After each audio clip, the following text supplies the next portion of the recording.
not generating any income. So one of the primary goal or primary aim of making investment is that we should earn some return on it, some income on that.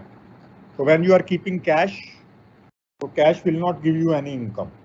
It will not help in generating any income. So it means that is not an investment. But if you will put this money in a bank, as in the savings account or in the fixed deposit account, then it turns out to be investment. Because if you keep the money even in your savings account, you are still earning 3.5% as interest. Okay. So after a year, it will become 103 rupees 50 paisa. Along with, if you are investing 100 in the start of the year, if you have invested 100, it will become 103 rupees 50 paisa.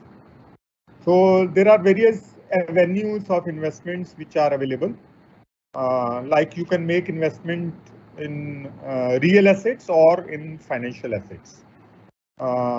So basic aim of the investment is to earn some income, and lot of opportunities are available for making the investment. Okay. So for to different persons, the meaning of the investment is different. For example, you may be looking it from the viewpoint of an economist who is more interested in the performance of the overall economic development of the country. So he will say that investment means investment in assets like say machines, equipment, land and building, etc. That is an investment because it will help the economy to grow at a faster rate. And you can also look investment from the viewpoint of a businessman. So businessman will also like to add more machines, equipments, or in the real estate. He may like to invest in real estate. So that will be investment from his angle. So from the viewpoint of an individual, like when we are making investment, we want to increase the income from those investments over a period of time. So income can either be in the form of appreciation in the value of the asset. Asset की जो value है वो बढ़ जाएगी, appreciation. That is, if you have invested 1,000, it will become 1,050. So or 1,200.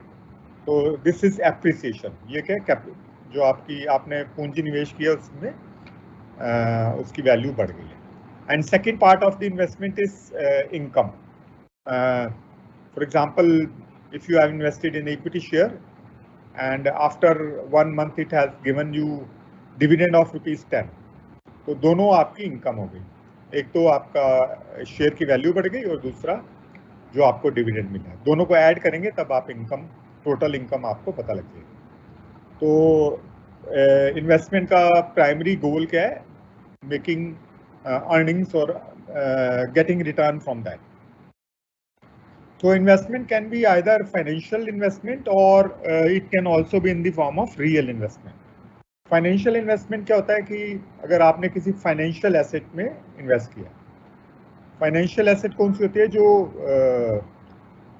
आप देख नहीं सकते, जिसको टच नहीं कर सकते, फील नहीं कर सकते. It does not have any color, size, shape. It is in the form of, it is in the paper form rather. It is claim over an asset, not an asset. It is a claim over an asset. जैसे अगर आप equity share में invest करते हैं तो आपके पास कोई asset, real asset तो नहीं आई, लेकिन आपका क्लेम है एसेट्स के ऊपर जो कि कंपनी ओन करती है. इसी तरह से अगर आप डिवेंचर में निवेश कर रहे हैं, if you are investing in the debenture, it is again an financial asset. इसी तरह से आप डेरिवेटिव्स में भी इन्वेस्ट कर सकते हैं, जैसे कि फ्यूचर हो गया, ऑप्शन हो गया. ये हम डिटेल में आगे भी डिस्कस करेंगे. तो ये भी एक फाइनेंशियल एसेट्स है. तो अगर आपने एफडी में इन्वेस्ट किया, वो भी फाइनेंशियल एसेट है. तो financial assets claim over an asset. It is not an asset in itself. ठीक है. तो ये होगी पहली इन्वेस्टमेंट, फाइनेंशियल, वित्तीय. हिंदी में इसको बोलते हैं वित्तीय निवेश. वित्तीय निवेश क्या हो गया? अगर आपने किसी ऐसी एसेट में इन्वेस्ट किया है जो कि वास्तविक एसेट नहीं है, खाली जो नजर नहीं आती आपको, लेकिन वो किसी एसेट के ऊपर आपका क्लेम है. It is a claim over an asset. ठीक है. Then second type of asset is the first is the financial asset, second is the real asset. Real asset कौन से होते हैं जो आपको आप देख सकते हो, जिनको छू सकते हो, जिनको टच कर सकते हो. तो रियल एसेट आप कहीं भी निवेश कर सकते हैं. जैसे कि आपने पुरानी मूर्तियों में इन्वेस्ट कर दिया, एंटीक्स में इन्वेस्ट कर दिया, पुरानी पेंटिंग्स में इन्वेस्ट कर दिया, तो रियल है. आपने एक प्लॉट खरीद लिया, लैंड, पीस ऑफ लैंड, ये भी रियल इन्वेस्टमेंट है. आपने बिल्डिंग खरीद ली, रेजिडेंशियल बिल्डिंग यानी कि फ्लैट खरीद लिया, या फिर आपने एक दुकान खरीद ली, एक शॉपिंग मॉल में एक शॉप खरीद ली, तो वो किस चीज़ का एग्जांपल है? रियल एसेट्स का. तो रियल एसेट्स में कई चीज़ें आ जाती है. Many things are covered in the real assets. It includes investment in gems and jewellery, ठीक है, gold. Then it also includes investments in paintings, antiques, पुरानी मूर्तियाँ खरीद ली आपने. इन्वेस्टमेंट इन रियल एस्टेट, जिसमें आपने बिल्डिंग में निवेश कर दिया, कमर्शियल कॉम्प्लेक्स में इन्वेस्ट कर दिया, या आपने एक पीस ऑफ प्लॉट खरीद लिया, तो ये भी एक रियल इन्वेस्टमेंट है. ठीक है. तो रियल इन्वेस्टमेंट की एक शेप होती है, एक आकार होता है, और इसका कोई रंग रूप होता है. तो इसको आप देख सकते हो, उसको फील कर सकते हो, तो ये रियल इन्वेस्टमेंट है. गोल्ड, ज्वेलरी, ये भी एक एग्जांपल है. डायमंड, तो इसमें भी आप निवेश कर सकते हो. चांदी में निवेश किया, तो ये भी इन्वेस्टमेंट इन रियल एसेट्स है. ठीक है. तो I repeat, investments can be in two types of assets. One is real assets और दूसरा है financial assets. Financial assets claim होती हैं. ठीक है. तो जो हम सिक्योरिटी को फाइनेंशियल एसेट्स में भी हम निवेश कर सकते हैं, जिसमें अलग अलग तरह की सिक्योरिटीज होती है. सिक्योरिटी क्या होती है? जो कि सेबी द्वारा रिकॉग्नाइज की गई है, security and exchange board of India. Security में कई चीज़ें इंक्लूड होती हैं, जैसे कि शेयर क्या है? एक सिक्योरिटी है. डिवेंचर क्या है? एक सिक्योरिटी है. डेरिवेटिव यानी कि फ्यूचर या ऑप्शन, ये भी सिक्योरिटीज में कवर होते हैं. गवर्नमेंट सिक्योरिटीज हैं, जैसे कि गवर्नमेंट ने बॉन्ड इशू किए, ट्रेजरी बिल्स इशू किए, तो इसको भी हम गवर्नमेंट सिक्योरिटीज बोलते हैं. तो कोई और इंस्टीट्यूशन जो कि गवर्नमेंट का है और उसने कुछ डिबेंचर इशू किया है, तो उसको भी सिक्योरिटी की डेफिनेशन में इंक्लूड किया जाता है. तो हम सिक्योरिटी देखेंगे कि कौन कौन सी सिक्योरिटीज में हम निवेश कर सकते हैं. नेक्स्ट हमारा आ जाता है ऑब्जेक्टिव्स ऑफ इन्वेस्टमेंट. तो इन्वेस्टमेंट का मतलब आपको क्लियर हो गया होगा. तो इन्वेस्टमेंट का मतलब है हमने कमिटमेंट किया फंड की, यानी कि किसी भी तरह की कमिटमेंट, उसको हम इन्वेस्टमेंट बोलते हैं. अगर पैसे आपने घर में रखे हुए हैं तो वो इन्वेस्टमेंट नहीं है. पैसे अगर आपने उससे के शेयर खरीदे हैं तो वो क्या है? इन्वेस्टमेंट है. उसका अगर आपने गोल्ड खरीद लिया तो वो भी इन्वेस्टमेंट है. उसकी चांदी खरीद ली, वो भी इन्वेस्टमेंट है. आपने प्लॉट खरीद लिया, वो भी इन्वेस्टमेंट है. ठीक है. तो घर में जो पैसे पड़े हुए हैं वो आपने कमिट नहीं किए. आपने ये नहीं कहा कि कमिटमेंट मतलब एक किस्म का वादा. अगर आप एफडी में पैसा देते हैं तो आप एक कमिटमेंट कर देते हैं कि 3 महीने के पहले आप पैसे नहीं निकालेंगे. तो अगर आप कोई कमिटमेंट कर रहे हैं तभी आप निवेश कर रहे हैं. पहली चीज तो ये. तो अगर आपने कमिटमेंट नहीं की, किसी चीज की कमिटमेंट नहीं की, तो इसका मतलब है आपने कोई इन्वेस्टमेंट नहीं की. तो ये इन्वेस्टमेंट का मतलब है. अब हमारा ऑब्जेक्टिव्स ऑफ इन्वेस्टमेंट क्या है, पर्पस क्या है इन्वेस्टमेंट का? तो मेनली 2 पर्पस होते हैं इन्वेस्टमेंट्स के, कि हमको अच्छी रिटर्न मिल जाए. रिटर्न 2 तरह की होती है, मैंने आपको पहले बताया रिटर्न. एक तो रेगुलर रिटर्न, जैसे कि अगर आप किसी डिबेंचर में निवेश करेंगे तो क्या होगा? आपको इंटरेस्ट मिलेगा, तो ये आपकी रेगुलर इनकम होगी, रेगुलर रिटर्न होगा. और दूसरी रिटर्न कौन सी होती है आपकी? दूसरी रिटर्न वो होती है जो आपको मान लीजिए आपने 6 महीने के लिए निवेश किया, you have invested for 6 months. ठीक है. For 6 months you have invested. तो 6 महीने के बाद आपने 100 रुपए का शेयर खरीदा, वो 110 का हो गया। 10 रुपए आपको एप्रिसिएशन मिल गया शेयर की वैल्यू का, और 5 रुपए आपको डिविडेंड मिले। जो 5 रुपए डिविडेंड मिला उसको हम रेगुलर इनकम बोलते हैं, ठीक है। और जो आपकी शेयर की वैल्यू में एप्रिसिएशन हुआ, शेयर 100 का था, कितने का हो गया, 110 का, तो 10 रुपए आपके शेयर की वैल्यू में बढ़ गए, तो ये भी आपकी इनकम हो। तो income is of two types, one which is regular income by way of interest और बाय वे ऑफ डिविडेंड। जो आपको डिविडेंड या इंटरेस्ट के रूप में मिल रहा है वो तो एक तो वो होगी इनकम, और दूसरी इनकम कौन सी हो गई, जो आपने एसेट की परचेज की थी उसकी वैल्यू में उसकी बढ़ोतरी होगी, तो वो भी आपकी एक किस्म की वैल्यू है, ठीक है। और क्या पर्पस हो सकता है निवेश का, कि आपको टैक्स की एडवांटेज मिल जाए। कई बार जैसे जो नौकरी वाले लोग होते हैं उनको डिडक्शंस मिलती हैं टैक्स की, ठीक है। जैसे वो उन्होंने कोई LIC की पॉलिसी खरीदी तो 80C सेक्शन होता है, उसमें उनको डिडक्शन मिलती है। टैक्स जितना निवेश करते हैं उस हिसाब से उनकी टैक्स की कमी आ जाती है। तो ये भी एक पर्पस हो सकता है इन्वेस्टमेंट का, to reduce our tax liability, ठीक है। You may want to reduce your tax liability, that's why you are investing. जैसे आपने PPF पब्लिक प्रोविडेंट फंड में इन्वेस्ट कर दिया, या आपने जो EPF एम्प्लॉय प्रोविडेंट फंड में इन्वेस्ट कर दिया, या आपने मेडिकल इंश्योरेंस ले ली अपनी या अपने परिवार के जो लोग हैं उनकी, तो वो उससे भी आपको टैक्स का एडवांटेज देती है गवर्नमेंट, ठीक है। जितना आपने निवेश किया उस हिसाब से आपकी टैक्स लायबिलिटी कम हो जाती है। तो कई इन्वेस्टर्स इसलिए भी निवेश करते हैं क्योंकि वो अपना टैक्स की लायबिलिटी को कम करना चाहते हैं, ठीक है। तो टैक्स इन्वेस्टमेंट का क्या क्या ऑब्जेक्टिव हो गया, एक तो रेगुलर इनकम, दूसरा हो गया आपका appreciation in the value of the asset, यानी कि जो भी आपने एसेट खरीदी है उसकी वैल्यू में बढ़ोतरी होगी। गोल्ड खरीदा था, मान लीजिए आज से कोई किसी 10-20 साल पहले किसी ने 10,000 रुपये 10 ग्राम के हिसाब से गोल्ड खरीदा था, आज 50,000 55,000 रुपये रेट हो गया उसका, तो वैल्यू बढ़ गई ना। ये भी निवेश का एक ऑब्जेक्टिव होता है।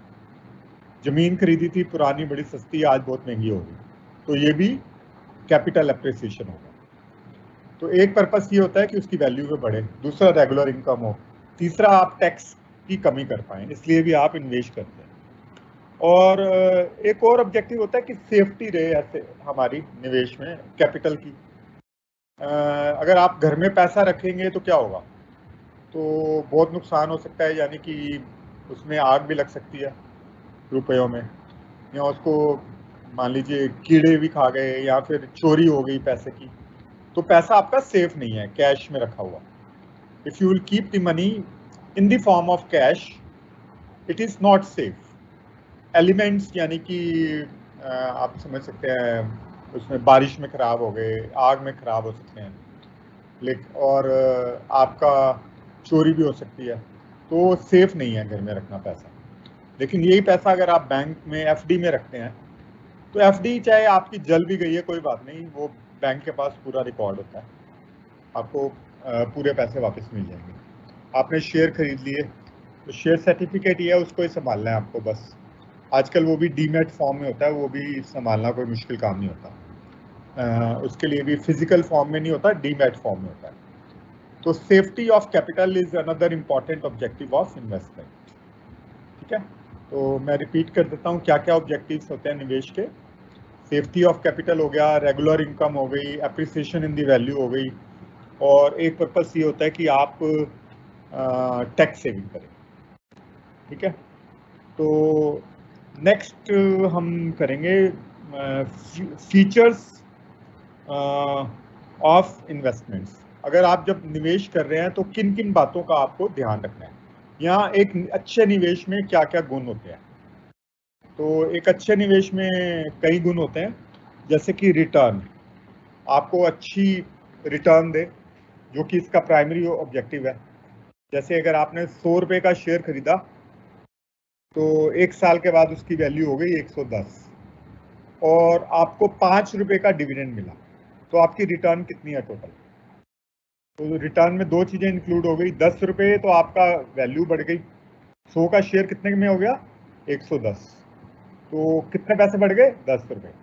और दूसरी है आपको डिविडेंड मिला 5 रुपए का। तो टोटल आपकी रिटर्न कितनी हुई? 10 + 5 15। 10 रुपए कैपिटल एप्रिसिएशन और 5 रुपए आपके डिविडेंड।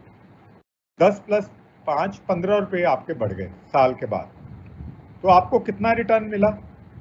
100 रुपए के ऊपर 15 रुपए रिटर्न मिला। तो परसेंटेज टर्म में कितना हो गया? 15%। तो आपको 15% का रिटर्न मिला। तो ये रिटर्न बहुत इंपॉर्टेंट चीज है। तो हर एक निवेशक इसलिए इन्वेस्ट करता है क्योंकि उसको रिटर्न मिले। अगर 100 रुपए के 100 रुपए ही हुए 1 साल के बाद तो क्या कोई फायदा हुआ? कोई फायदा नहीं हुआ। तो अब आप कहेंगे कि ये निवेश अच्छा नहीं था मेरा। कई बार वैल्यू कम हो जाती है, क्योंकि आपको पता ही है जब आप निवेश करते हैं तो उसमें बढ़ भी सकता है और कम भी हो जाता है। कम हो गया तो आपको नुकसान हो गया, लॉस। तो एक अच्छे जो निवेश का सबसे महत्वपूर्ण नंबर 1 जो इसका गुण होना चाहिए, जो इसका ट्रेट होना चाहिए, वो अच्छा हमें रिटर्न दे। ठीक है। One of the important objectives of the investment is getting good returns. So a good investment must give us reasonable return. अच्छे रिटर्न हमें मिले तभी हम कह सकते हैं कि ये निवेश अच्छा है। तो पहली चीज जो हम ध्यान में रखेंगे, कोई भी निवेश करते वक्त हम ये एस्टिमेट करेंगे कि ये इन्वेस्टमेंट हमें कितने % का रिटर्न देगी। उसके बाद ही हमको निर्णय लेना है कि क्या हमको इस एसेट में इन्वेस्टमेंट करनी चाहिए या नहीं करनी चाहिए, whether we should make investment in such an asset और नॉट। तो it depends upon whether we are getting good return from that investment और नॉट। क्या हम उस एसेट से अच्छा रिटर्न कमा रहे हैं कि नहीं। ठीक है। तो दूसरा जो फैक्टर होता है वो होता है रिस्क। तो रिस्क क्या होता है? Chance of loss. जैसे आपने क्योंकि कोई भी जो इन्वेस्टमेंट होती है वो बिना रिस्क के नहीं होती। No investment is without any risk. तो आपने निवेश किया था कि आपको लाभ होगा, लेकिन आपको हानि होगी। तो ये जो आपको हानि हुई है या जो लॉस हुआ है, this is nothing but risk due to, जैसे अभी होटल इंडस्ट्री में कोरोना काल में बहुत बुरी तरह से नुकसान होने शुरू हो गए। इसी तरह से आप देखेंगे जो शिपिंग इंडस्ट्री है या क्रूज इंडस्ट्री है, क्रूज जो बड़े बड़े समुद्री जहाज चलते हैं जहाँ पे लोग 15-15 20-20 दिन 1-1 महीना रुकते हैं और वो एक स्थान से दूसरे स्थान पे जाता है, उसको क्रूज बोलते हैं। तो during corona period the entire cruise industry failed heavily. अब लोग क्रूज पे जाना लोगों ने छोड़ दिया, क्योंकि पहला एक क्रूज था जिसमें बहुत सारे कोरोना के पॉजिटिव जो मरीज पाए गए थे, patients, corona positive patients were found. तो now people have started fearing going to cruise. अब लोगों को डर लगने लगा है कि क्रूज में रिस्क बहुत ज़्यादा होता है, तो उन्होंने क्रूज में जाना छोड़ दिया। अब कई बड़े बड़े समुद्री जहाज जो लाखों करोड़ों में लोगों ने बनाए हुए थे वो बेकार हो गए, उनको तोड़ना पड़ गया। तो ये नुकसान हो गया ना। तो ये क्या है? रिस्क है, द चांस ऑफ लॉस। ऐसा कुछ फ्यूचर में कुछ घटना या दुर्घटना हो सकती है। Anything may happen in future because future is unforeseeable, unpredictable, and what will happen in future nobody knows. तो आप खाली एक एस्टिमेट लगा सकते हैं, दैट्स ऑल। बट जैसे डिमांड कम हो गई किसी भी वजह से, या फैशन चेंज हो गया, जो चीज़ें हैं वो पुरानी हो गई, ऑब्सोलीट हो गई। ऑब्सोलीट मतलब आउटडेटेड हो गई, पुराना फैशन हो गया। नई बेहतर मशीन आ गई मार्केट में, पुरानी मशीन अब बिकी नहीं रही, तो ये भी आपका एक नुकसान है। सो जब इंडिविजुअल को नुकसान होगा, कंपनी को नुकसान होगा, तो इसको रिस्क बोलते हैं, द चांस ऑफ लॉस। तो रिस्क, हमको कितना रिस्क लेना है ये देखना है जब आप इन्वेस्ट कर रहे हैं। तो हर इन्वेस्टर की कैपेबिलिटी अलग होती है। मेरी कैपेबिलिटी अलग है, मैं कितना रिस्क ले सकता हूँ। ठीक है। अगर मुझे 10 या 15 हज़ार रुपये तक का नुकसान हो जाएगा तो मैं कहता हूँ चलो ठीक है, कोई बात नहीं, मैंने निवेश किया था, ये पॉसिबल है। तो लेकिन बहुत बड़ा नुकसान शायद मैं उसके कैपेबल ना हूँ। इसी तरह से हर इंडिविजुअल को अपनी जो कैपेबिलिटी है वो असेस करनी है। अगर आपके पास टोटल कितने पैसे हैं, मान लीजिए आपके पास 5 करोड़ है या आपके पास 5 लाख है, तो 5 लाख पूरा का पूरा तो आप रिस्क में नहीं ना डाल सकते। ठीक है, आपने एक निवेश कर दिया कि 50,000 तक मैं डाल देता हूं, अगर नुकसान हो गया तो कोई बात नहीं, बाकी मेरे पास 4.5 लाख बच जाएगा। तो आपकी अपनी रिस्क टेकिंग कैपेबिलिटी तय कीजिए। हर बंदे को, हर इंडिविजुअल को, हर इन्वेस्टर को सबसे पहले अपनी रिस्क टेकिंग एबिलिटी देखनी पड़ती है, कितनी रिस्क टेकिंग एबिलिटी है, उसके हिसाब से ही उसको रिस्क लेना है। ये नहीं है कि आपने मार्केट से उधार ले लिया और उसके ऊपर निवेश कर दिया और अगर आपका पैसा डूब गया तो फिर आपके ऊपर बहुत बड़ा कर्जा भी चढ़ जाएगा। So every individual should assess his risk-taking capability, which is different for different persons. It is not same for everybody. तो दूसरा जो फैक्टर है वो आप इन्वेस्टमेंट से रिलेटेड है, वो है रिस्क टेकिंग, कितना रिस्क आप ले सकते हैं। थर्ड फैक्टर होता है लिक्विडिटी। लिक्विडिटी ये हिंदी में बोलते हैं तरलता, liquidity, the ability of an asset to be converted into cash. जब आप कोई निवेश कर रहे हैं तो अचानक आपको पैसे की जरूरत पड़ गई, तो क्या आप उस एसेट को कैश में कन्वर्ट कर सकते हैं इजीली कि नहीं? अगर आप जैसे लैंड एंड बिल्डिंग है, इसको बेचना थोड़ा मुश्किल हो जाता है, अगर आपको तुरंत कैश की जरूरत पड़ गई तो मुश्किल हो जाएगा। लेकिन शेयर हैं, डिवेंचर हैं, गोल्ड है, ऐसी कोई एसेट है वो ज़्यादा लिक्विड होती हैं, उनको आसानी से आप कन्वर्ट कर सकते हैं कैश में। तो लिक्विडिटी देखते वक्त ये भी देखना है कि नुकसान ना हो रहा हो। अगर आप 100 रुपए की चीज़ 50 में बेचते हैं तो वो तो कभी भी बिक जाएगी। हाँ, 2-4% ऊपर नीचे कोई बात नहीं। 100 की चीज़ अगर आप 96 में बेच रहे हैं, आपको पैसे की जरूरत है, इट्स ओके। तो लिक्विडिटी ये भी है कि बिना नुकसान के क्या हम अपनी एसेट को हम कैश में कन्वर्ट कर पाएंगे कि नहीं, इसको बोलते हैं लिक्विडिटी। ज़्यादा नुकसान नहीं होना चाहिए, और क्या हम अपनी एसेट, अपने निवेश को तुरंत कैश में बदल पाएंगे कि नहीं। अगर ऐसा होता है तो हम कहते हैं कि एसेट लिक्विड है, हम ज़्यादा बिना भारी नुकसान के अपनी एसेट को कैश में कन्वर्ट कर पा रहे हैं, तो इसका अर्थ ये हुआ कि ये एसेट लिक्विड है। लेकिन अगर आप एसेट को कन्वर्ट करना चाहते हैं कैश में और आपको बहुत भारी नुकसान हो रहा है, तो वो समझ लीजिए कि वो एसेट लिक्विड नहीं है, वो एसेट लिक्विड नहीं है। ठीक है, नेक्स्ट है आपका मार्केटेबिलिटी। मार्केटेबिलिटी और लिक्विडिटी दोनों रिलेटेड टर्म्स हैं, दोनों को एक दूसरे से भिन्न करके हम नहीं देख सकते। तो क्या किसी चीज़ की रेडी मार्केट है? जैसे अगर आप मकान बेचना चाहेंगे तो बड़ा मुश्किल है, 1-2 ग्राहक ही मिलेंगे बड़ी मुश्किल से, तो हम कहेंगे कि मार्केटेबिलिटी कम है। लेकिन अगर आप शेयर हैं, आपके पास स्टॉक मार्केट में बैठे हुए हैं आप, तो हजारों बायर और हजारों सेलर होते हैं। आप बस प्राइस कोट कीजिए, मार्केट का जो भी प्राइस चल रहा है उसको, उसके ऊपर आप तुरंत अपने शेयर बेच सकते हैं। तो हम बोलते हैं कि शेयर्स की मार्केटेबिलिटी है। लेकिन अगर आपके पास किसी पुरानी कंपनी का शेयर फंसा हुआ है जो ज़्यादा ट्रेड नहीं हो रहा, तो उसमें आपको मुश्किल आ सकती है।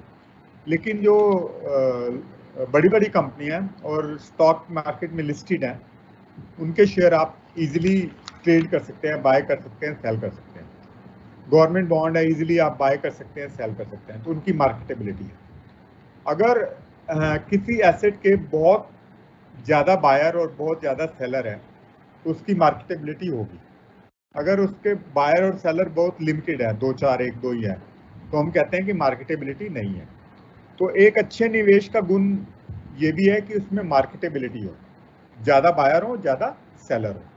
यानी कि अगर आपको बेचना है तो आपको ज़्यादा ढूंढने की जरूरत ना पड़े, बायर तुरंत हाजिर हो जाए। ऐसी कोई एसेट जिसमें निवेश करना चाहिए। नेक्स्ट आपका आ जाता है टैक्स बेनिफिट। कई बार गवर्नमेंट की एजेंसीज होती हैं, वो टैक्स का बेनिफिट देती हैं, यानी कि टैक्स फ्री बॉन्ड इशू कर देती हैं। एक एग्जांपल है नेशनल रूरल इलेक्ट्रिफिकेशन कॉरपोरेशन।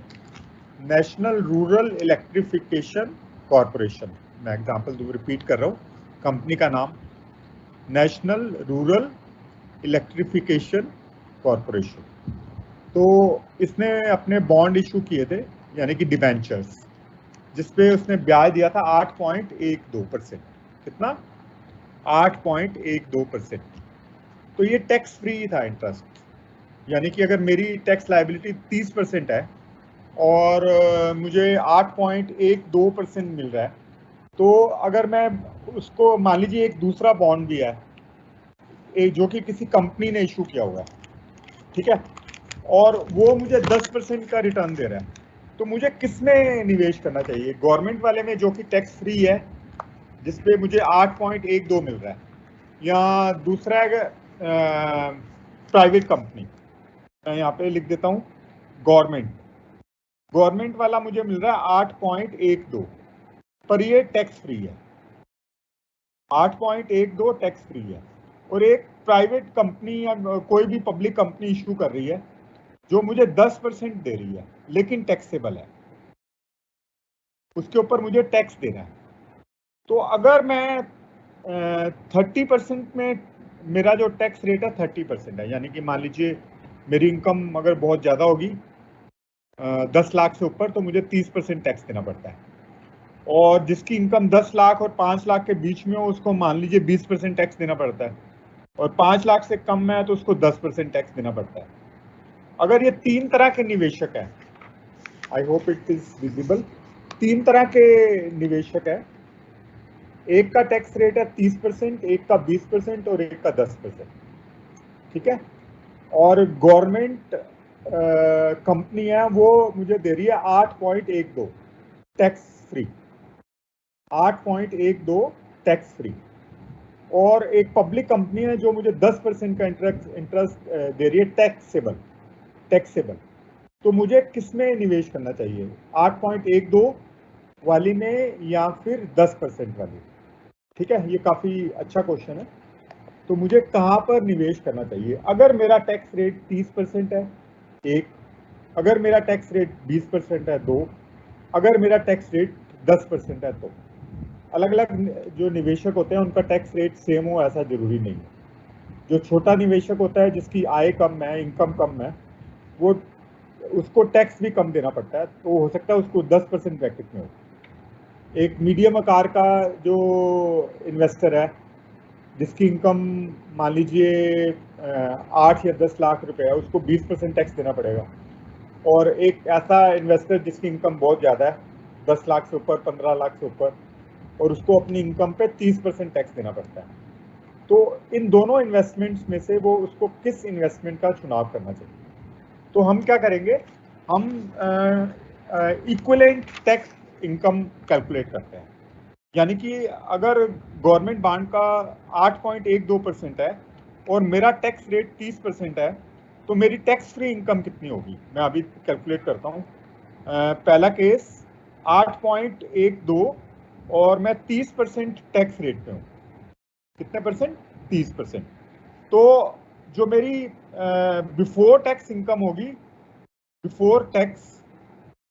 होगी, वो इतनी होगी, 8.12 divided by 1 minus tax rate, 1 minus tax rate. तो टैक्स रेट इस केस में 30% है, तो हो गया 0.13।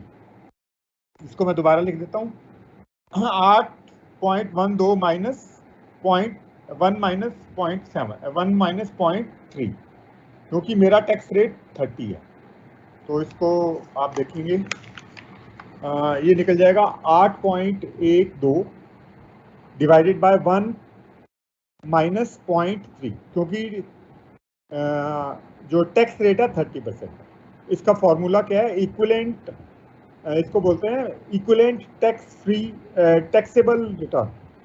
टैक्स फ्री अगर 8.12 है तो टैक्स फ्री, तो टैक्सेबल वाला वो उसके बराबर कितना होना होगा अगर टैक्स रेट 30% है?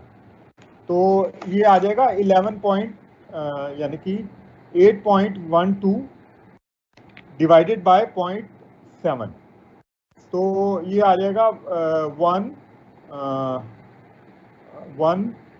116, यानी कि 11.6%। 11.6%। तो मुझे ये कंपनी अगर इसकी इनकम 11.6% हो तब जाके मुझे टैक्स फ्री 8.12 मिलता है, जबकि दूसरी कंपनी मुझे दे रही है सिर्फ 10%। तो मुझे किस में इन्वेस्ट करना चाहिए? गवर्नमेंट कंपनी में इन्वेस्ट करना चाहिए, क्योंकि अगर मैं बिना टैक्स की भी बात करूं तो इसका रिटर्न 11.6 के बराबर है, क्योंकि ये मुझे टैक्स फ्री दे रही है, इसकी इनकम के ऊपर मुझे कोई टैक्स नहीं देना। अगर ये इसकी इनकम टैक्सेबल 11.6 होती तब जाके इसकी रिटर्न टैक्स फ्री बनती 8.12। तो इसका मतलब इसकी रिटर्न ज़्यादा है, मुझे इसमें निवेश करना है, ना कि 10% वाली, अगर मेरा टैक्स रेट 30% है। अब दूसरे निवेशक का देखते हैं जिसका टैक्स रेट 20% है। अगर हम दूसरे इन्वेस्टर की बात करें जिसका टैक्स रेट 20% है, तो उसकी इक्विवेलेंट कितनी होगी? 8.12 डिवाइडेड बाय 1 माइनस 0.2, तो ये हो जाएगा 8.12 डिवाइडेड बाय 0.8, तो इसका हो जाएगा 10.15। अगर मेरा टैक्स रेट 20% भी है तब भी मुझे ये वाला जो डिबेंचर है वो 10.15 की रिटर्न दे रहा है बिना टैक्स के, यानी कि टैक्सेबल इक्विवेलेंट, इसको बोलते हैं taxable equivalent income. Taxable equivalent income if my tax rate is 20% is 10.15, तो still it is better than 10% which the government which the public company bond is offering. अगर पब्लिक कंपनी वाला bond 10% दे रहा है उससे बेहतर ये निवेश है, क्योंकि इसका इक्विवेलेंट टैक्स रेट 10.15 है अगर मेरा टैक्स रेट 20% है, अगर मेरा टैक्स रेट 20% है। और एक और देखते हैं तीसरा निवेशक जिसकी टैक्स रेट 10% है, उसकी बात करें तो 8.12 डिवाइडेड बाय 1 माइनस 0.1, तो उसका इक्विवेलेंट हो जाएगा 9%। उसके लिए ये 9% की रिटर्न है, टैक्सेबल 9% रिटर्न है उसके लिए, जिसका टैक्स रेट 10% है। तो उस निवेशक के लिए इस गवर्नमेंट वाले बॉन्ड की जगह उसके लिए उसको बेटर है कि वो 10% कंपनी के बॉन्ड में इन्वेस्ट करे, क्योंकि ये सिर्फ 9% का रिटर्न दे रहा है। तो कहने का अर्थ क्या हुआ? अगर आप हाई टैक्स ब्रैकेट में आते हैं, अगर आपको ज़्यादा टैक्स देना है अपनी इनकम के ऊपर, तो आप ज़्यादातर वो वाले बॉन्ड प्रेफर कीजिए जो टैक्स फ्री है, क्योंकि आपको ज़्यादा फायदा होगा। और जिनकी इनकम कम है और उनका टैक्स रेट भी कम है, 10% में आ रहे हैं, तो उनको टैक्स फ्री वाले बॉन्ड की बजाय ऐसा निवेश करना चाहिए जहाँ पे रिटर्न ज़्यादा हो, क्योंकि उनका टैक्स रेट कम है ना। अगर टैक्स रेट आपका कम है तो आपको कहाँ पे निवेश करना है? ऐसी एसेट्स में जो ज़्यादा रिटर्न दे रही है, ठीक है। और अगर आपका टैक्स रेट हाई है तो आपको ऐसी एसेट्स में इन्वेस्ट करना चाहिए। You should invest in those assets which are giving high tax free returns, जो टैक्स फ्री रिटर्न दे रही हैं वो बेटर है आपके लिए।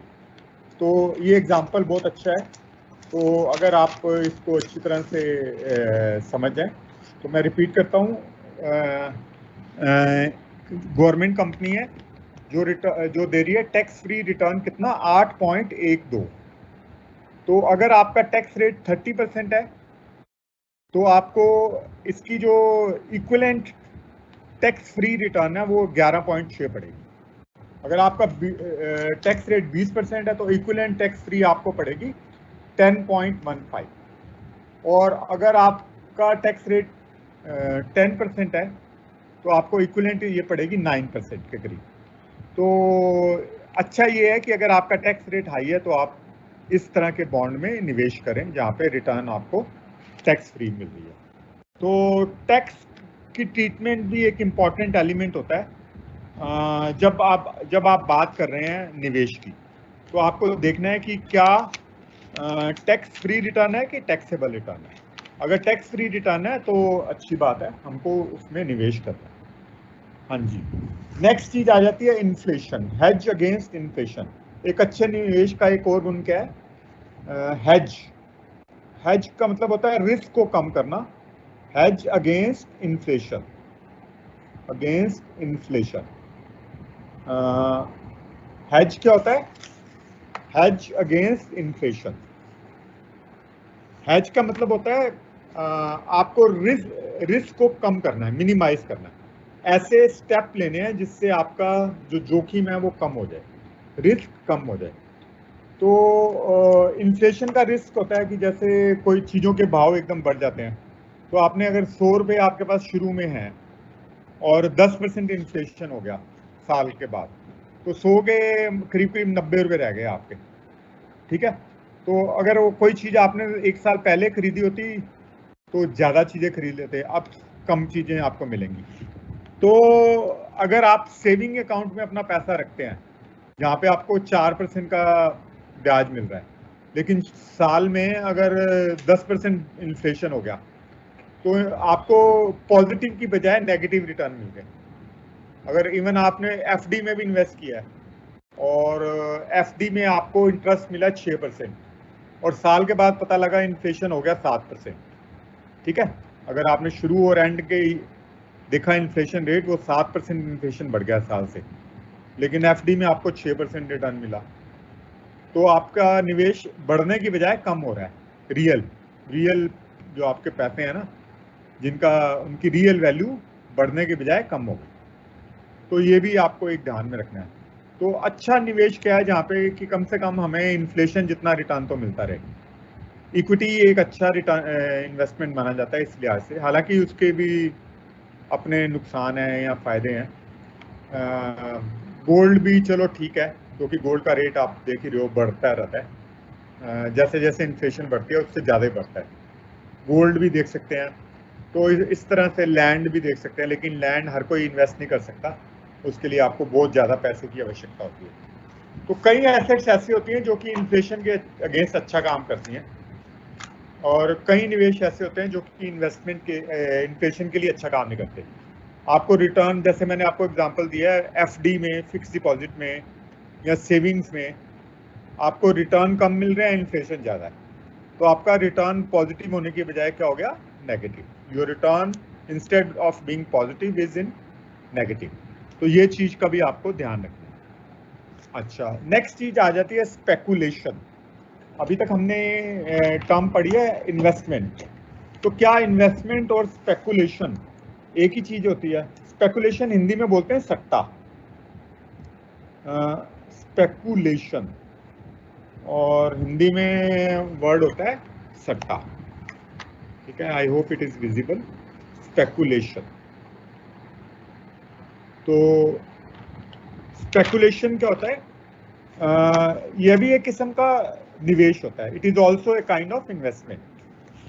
सट्टा भी एक निवेश होता है जिसमें हम क्विक एंड फास्ट रिटर्न चाहते हैं। हम चाहते हैं कि हमें जो रिटर्न मिले वो बड़े ज़्यादा हो, नंबर वन। मतलब हम कम रिटर्न पे हैप्पी नहीं है। मान लीजिए अगर हमें कोई डिबेंचर 8 या 9% का ब्याज देता है, तो वो कहते हैं कुछ लोग कहते हैं ये 8 या 9% कोई रिटर्न है, ये तो बेकार रिटर्न है, हमको बहुत ज़्यादा रिटर्न चाहिए, क्विक, फास्ट, तेज़ी से। तो वो स्पेकुलेट करते हैं।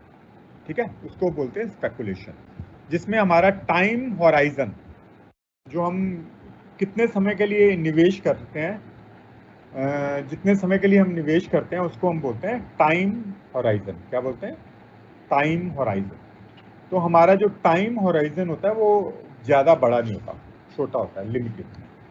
जैसे हम अगर क्विकली यानी कि महीने 2 महीने में हम एकदम क्विक रिटर्न बनाना चाहते हैं, जैसे आपने फॉरेन एक्सचेंज खरीद ली और आपको लगता है कि डॉलर खरीद लिया आपने, आपको लगता है कि डॉलर का भाव एकदम बढ़ने वाला है और 1 महीने में ये 10% बढ़ जाएगा, तो आपने 1 लाख के डॉलर खरीदे और डॉलर का रेट बढ़ गया, 1 महीने के बाद आपने अपने पास रखे उसको और उसको फटाफट बेच दिया। तो इस तरह की जो रिटर्न होती है उसको हम बोलते हैं स्पेकुलेशन। लेकिन ये दो धारी तलवार होती है, अगर ये पॉजिटिव है तो नेगेटिव भी है। अगर आपको बहुत ज़्यादा फायदा होने वाला है तो बहुत ज़्यादा नुकसान भी हो जाता है इससे, स्पेकुलेशन में, सट्टा में। तो it is legal under the securities and exchange board act. SEBI के अनुसार ये लीगल है जो लोग स्पेकुलेशन करते हैं, but excessive speculation is governed by SEBI rules. SEBI ने अपने कई रूल और कायदे बनाए हुए हैं, उन रूल्स को फॉलो करना पड़ता है सारे इन्वेस्टर्स को जो कि स्टॉक मार्केट में इन्वेस्ट करते हैं, जिससे कि एक्सेसिव स्पेकुलेशन से बचा जा सके। क्योंकि बहुत ज़्यादा अगर स्पेकुलेशन हो जाएगी मार्केट में तो शेयर का जो असली मूल्य है, वास्तविक उसका जो रेट है वो पता नहीं लगेगा। बहुत सारे लोग ऐसे आ जाएंगे मार्केट में जो आर्टिफिशियली शेयर के भाव को ऊपर या नीचे कर देंगे और इससे रियल वर्थ का उसका पता नहीं लगेगा। तो इसको रोकने के लिए सेबी ने कई प्रावधान बनाए हुए हैं, कई रूल्स और रेगुलेशंस हैं जिससे कि एक्सेसिव स्पेकुलेशन ना हो पाए मार्केट में। ठीक है, तो स्पेकुलेशन और इन्वेस्टमेंट दोनों का पर्पस ही प्रॉफिट कमाना होता है, और लेकिन दोनों सेम नहीं है, दोनों डिफरेंट है। एक तो टाइम है, कैसे हम दोनों को डिफ्रेंशिएट कर सकते हैं, दोनों में क्या क्या ऐसी क्या चीजें हैं, दोनों भिन्न है, दोनों सेपरेट है, डिफरेंट है। सबसे पहले है टाइम। ठीक है, टाइम इन्वेस्टमेंट आप करते हैं लंबे समय के लिए, लॉन्ग टाइम पीरियड। आप इन्वेस्टमेंट करके 6 महीने साल तक आप अपने को उस एसेट को रखते हैं और आप सोचते हैं कि वो वैल्यू बढ़ेगी, वो उसको हम इन्वेस्टमेंट बोलते हैं। स्पेकुलेशन में ऐसा नहीं होता, क्विकली फास्ट आप सोचते हैं 2 या 4 दिन में या 5 दिन में फटाफट से मुझे प्रॉफिट हो जाए, तो उसको बोलते हैं स्पेकुलेशन। तो टाइम स्पेकुलेशन में कम होता है, लिमिटेड टाइम होता है। टाइम आप 5 दिन, 10 दिन, 15 दिन ऐसे रखते हैं, short period of time. But in case of speculation you have limited time, but in case of investment you have a very long time. So short time versus long time, short time in speculation, long time in investment, ये चीज आपको ध्यान रखनी पहली। और दूसरा जो फर्क होता है रिस्क किसमें ज्यादा होता है, तो आप देखते हैं अगर आप क्विक प्रॉफिट बनाना चाहते हैं, तेज सुपर फास्ट प्रॉफिट बनाना चाहते हैं तो रिस्क भी ज्यादा लेना पड़ेगा। स्पेकुलेशन में आप ज्यादा रिस्क लेते हैं, अगर प्राइस ऊपर जा सकते हैं तो नीचे भी जा सकते हैं। ठीक है, तुरंत ही नीचे भी आ सकते हैं, इसलिए स्पेकुलेशन में सट्टे में जोखिम ज्यादा रहता है। ठीक है, इन्वेस्टमेंट में जोखिम तो होता है लेकिन कंट्रोल्ड जोखिम होता है, नियंत्रित जोखिम होता है। ठीक है, देयर इज ए कंट्रोल्ड और यू कैन से हिंदी में नियंत्रित जोखिम इसमें इन्वेस्टमेंट में। लेकिन सट्टा में या आप अगर स्पेकुलेशन की बात करें तो रिस्क बहुत अनकंट्रोल्ड होता है, ज़्यादा होता है। फंड्स, पैसा कहाँ से आता है निवेश करने के लिए? जब आप एक निवेशक इन्वेस्ट करता है तो ज़्यादातर अपने पैसे, उसके अपने पैसे होते हैं जिससे वो इन्वेस्टमेंट करता है। जैसे अगर मैंने शेयर मार्केट में लगाया तो वो मेरा अपना पैसा होगा। लेकिन जो स्पेकुलेटर होते हैं वो ज़्यादातर बोरो करते हैं, बाजार से पैसा लिया तुरंत और प्रॉफिट कमाया और बाजार में वापस दे दिया, वो उधार लेके स्पेकुलेशन करते हैं। तो स्पेकुलेशन में उधार ज़्यादा होता है और जो इन्वेस्टमेंट में उधार कम होता है। ज़्यादातर लोग अपने पैसे से इन्वेस्टमेंट करते हैं। You invest your own money when you are doing investment, but when you are doing speculation you may borrow it from the market से आप उधार लेते हैं और फिर आप इन्वेस्टमेंट कर देते हैं। नेक्स्ट है आपका इनकम। तो इनकम कैसे मिलती है? इन्वेस्टमेंट में आपको कई तरह से इनकम मिलती है, जैसे आपको इंटरेस्ट मिल गया या डिविडेंड मिल गया। इन इन्वेस्टमेंट इनकम इज जो आपकी इनकम होती है या रिटर्न होती है, that is in the form of income, dividend and value appreciation. 3 तरह से रिटर्न मिलती है, या तो हमें ब्याज मिल गया, या लाभांश यानी कि डिविडेंड मिल गया, या फिर उसकी जो एसेट है उसकी वैल्यू बढ़ गई, that is known as capital appreciation, और हिंदी में बोलेंगे उसकी मूल्य वृद्धि। बल्कि स्पेकुलेशन में कैसे हमें मिलता है? Only out of increase in the value. Capital appreciation एक ही तरीका है जिसमें हमें फायदा होता है, किस चीज में? स्पेकुलेशन में। मूल्य वृद्धि बस एक ही तरीका है जिसमें हमें फायदा होता है। तो एक ये हो गया। तो कहाँ से जानकारी मिलती है? सोर्स ऑफ इंफॉर्मेशन, जिसके बेसिस के ऊपर आप इन्वेस्टमेंट करते हैं। जब आप इन्वेस्टमेंट करते हैं तो आप मार्केट को एनालाइज करते हैं, ठीक है। Market is the source of information. Market को एनालाइज करेंगे, देखेंगे, और जैसे कंपनी कई बार अपने फंडामेंटल, इसको फंडामेंटल एनालिसिस बोलते हैं, कंपनी अपनी जानकारी उपलब्ध करवाती है, उस जानकारी को आप देखते हैं और उसके बाद ये डिसीजन लेते हैं कि क्या मैं इसमें निवेश करूं या ना करूं, ठीक है।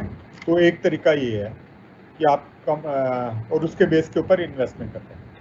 ये स्पेकुलेशन में कैसे होता है? ज़्यादातर अफवाहों का बाजार गर्म होता है स्पेकुलेशन में। हियर से बोल सकते हैं, र्यूमर्स बोल सकते हैं, और इस तरह से एक बड़ी आग की तरह खबर फैलती है और फिर एकदम से इन्वेस्टर उस एसेट को खरीदने भाग जाते हैं। तो स्पेकुलेशन में हियर से यू कैन से, और यू कैन से र्यूमर्स, कुछ कई बार साइंटिफिक आधार भी होता है उसका, लेकिन ज़्यादातर इसमें साइंटिफिक आधार नहीं होता जिसके बेस के ऊपर आप इन्वेस्टमेंट करते हैं। तो ये स्पेकुलेशन होता है, ठीक है। तो मैं रिपीट कर देता हूँ, स्पेकुलेशन और इन्वेस्टमेंट दोनों ही इन्वेस्टमेंट है वैसे तो देखा जाए। इन्वेस्टमेंट में हमारा पर्पस रहता है कि हम धीरे धीरे स्लो रिटर्न हमको मिले, और नॉर्मल रिटर्न से हम हैप्पी रहते हैं इन्वेस्टमेंट में। लेकिन स्पेकुलेशन में हम क्विक फास्ट रिटर्न चाहते हैं, और क्विक टाइम होराइजन हमारा कम होता है, कम समय के लिए हम इन्वेस्टमेंट कर रहे हैं। We are making investment for a short period, that's why our time horizon is less in case of speculation. और उसमें क्विक एंड फास्ट रिटर्न चाहिए स्पेकुलेशन में हमें। इन्वेस्टमेंट में हमें स्लो रिटर्न चाहिए, और रिस्क कहाँ पे ज़्यादा होता है? इन स्पेकुलेशन रिस्क इज मोर, ठीक है। स्पेकुलेशन में या सट्टे में रिस्क या जोखिम की मात्रा ज़्यादा रहती है, जबकि निवेश में जोखिम की मात्रा कम होती है। Less risk is there in case of investment. एक डिफरेंस ये भी हो गया। सोर्स ऑफ इंफॉर्मेशन, कहाँ से जानकारी मिली? तो इन्वेस्टमेंट में आप केयरफुल एनालाइज करते हैं, आप डॉक्यूमेंट्स पढ़ते हैं, कंपनी की वेबसाइट्स देखते हैं, वहाँ से जानकारी इकट्ठी करते हैं, फिर आप डिसाइड करते हैं कि हाँ मुझे निवेश करना है। स्पेकुलेशन में अफवाहों का बाजार गर्म होता है, हियर से बोलते हैं इसको। People decide to speculate based upon hearsay. जैसे फ्रेंड्स ने बोल दिया जी आजकल इस एसेट में आप निवेश करो, बड़े क्विक एंड फास्ट रिटर्न मिल रहे हैं, और हम बहुत क्विक प्रॉफिट कमा सकते हैं, तो इस तरह से स्पेकुलेशन करते हैं। तो ये फ़र्क हो गया स्पेकुलेशन और इन्वेस्टमेंट। एक और चीज़ होती है गैम्बलिंग, इसी से रिलेटेड एक और चीज़ होती है गैम्बलिंग। तो गैम्बलिंग क्या होती है, और ये क्या स्पेकुलेशन और गैम्बलिंग एक ही चीज़ है? आंसर है नो। स्पेकुलेशन एकदम लीगल है, ये कानूनी मान्यता प्राप्त होती है स्पेकुलेशन। आप कानूनी रूप से स्पेकुलेशन कर सकते हैं, सट्टा कानूनी रूप से खेल सकते हैं। लेकिन गैम्बलिंग जो होती है वो इलीगल होती है, एक तरह की गेम होती है। यह एक किस्म का स्पोर्ट हो गई या गेम हो गई, जैसे कि हॉर्स राइडिंग होती है, घुड़सवारी, उसके ऊपर आपने पैसा लगा दिया कि घोड़ा कौन सा जीतेगा कौन सा हारेगा। ताश है, जैसे आप कार्ड्स के थ्रू गेम खेल रहे हैं, जिसमें तो इसमें दो प्लेयर होते हैं, एक जीतता है और एक हारता है, तो it's a zero sum game. Gambling क्या होती है? Zero sum game. स्पेकुलेशन में ये होता है कि कई लोग, सबको ही फायदा हो गया। मान लीजिए 10 लोगों ने डॉलर में निवेश किया, 10 को फायदा हो जाएगा, नुकसान किसी को नहीं हुआ। ऐसा हो सकता है स्पेकुलेशन में, ठीक है। 10 लोगों ने गोल्ड खरीदा, गोल्ड का भाव बढ़ गया, सबको फायदा हो। गैम्बलिंग में ऐसा नहीं होता। अगर दो पार्टी हैं, एक को फायदा होगा, एक को नुकसान होगा, ठीक है। दोनों नहीं जीत सकते गैम्बलिंग में, एक हारेगा एक जीतेगा। और इसको जीरो सम गेम भी बोलते हैं। क्या बोलते हैं? जीरो सम गेम, यानी कि इसका टोटल जीरो होगा। अगर एक को 50,000 का फायदा हुआ है तो दूसरे को 50,000 का नुकसान होना कंपलसरी है। ऐसा नहीं है कि दूसरे को कम नुकसान हुआ है, एक को ज्यादा फायदा हो गया ना। अगर दो बंदे गैम्बलिंग कर रहे हैं आपस में, एक को फायदा दूसरे को नुकसान। तो gambling is not permitted legally. कुछ केसेस हैं, कुछ अपवाद हैं, जैसे कि कई बार हॉर्स रेस गवर्नमेंट परमिट कर देती है, या कैसीनोज जो कि लीगल, जिनके पास उसका लाइसेंस है, वो कैसीनोज चला सकते हैं। और इसके ऊपर टैक्स रेट भी बहुत ज़्यादा होता है। जो गैम्बलिंग में आप पैसा कमाते हैं उसके ऊपर टैक्स रेट बहुत ज़्यादा होता है। लॉटरी हो गया या फिर आपका हॉर्स रेस हो गया, इसके ऊपर टैक्स रेट बहुत ज़्यादा होता है। नॉर्मल टैक्स रेट से ज़्यादा टैक्स रेट होता है जो आपकी इनकम होती है, और इसमें नुकसान होने के चांस बहुत ज़्यादा होते हैं। ठीक है, अब आ जाता है risk and return trade off.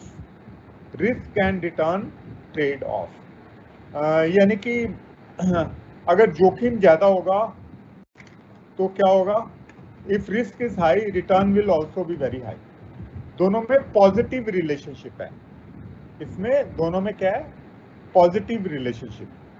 तो कई ऐसे एसेट्स होते हैं जिसमें रिस्क बहुत कम है तो रिटर्न भी कम होगा। जैसे गवर्नमेंट का बॉन्ड है, गवर्नमेंट ने अगर बॉन्ड, जैसे मैंने अभी आपको एग्जांपल दिया था, national rural electrification corporation, NREC, national rural electrification corporation, NREC।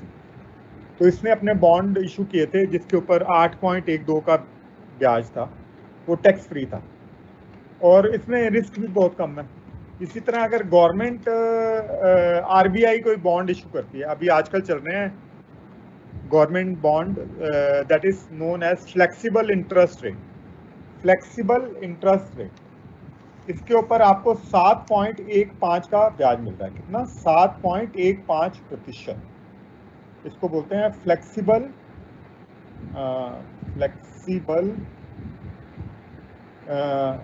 Government bonds. Flexible government bonds यानी कि NSS से लिंक्ड होते हैं। अगर NSS का जो भी इंटरेस्ट रेट होगा नेशनल सेविंग स्कीम का, उससे ये 40 पॉइंट ज़्यादा इंटरेस्ट देगा। तो अगर वो उसका इंटरेस्ट रेट है 6.75, आजकल NSC और NSS का जो रेट है वो 6.75 है। नेशनल सेविंग सर्टिफिकेट्स NSCs, उसका कितना है? 6.75। इसके ऊपर 0.4 एक्स्ट्रा दे रहा है ये जो फ्लेक्सिबल बॉन्ड्स है। फ्लेक्सिबल जैसे कि नाम से हो रहा है, जिसमें इंटरेस्ट रेट फिक्स नहीं रहेगा, चेंज होता रहेगा, ऊपर नीचे होता रहेगा। तो अभी ये दे रहा है 7.15। कितना दे रहा है? 7.15। तो 6.75 प्लस 0.40। तो जो भी NSC और NSS में जो भी इंटरेस्ट रेट होगा उससे 40 पॉइंट ज़्यादा, पॉइंट मतलब 0.40 एक्स्ट्रा।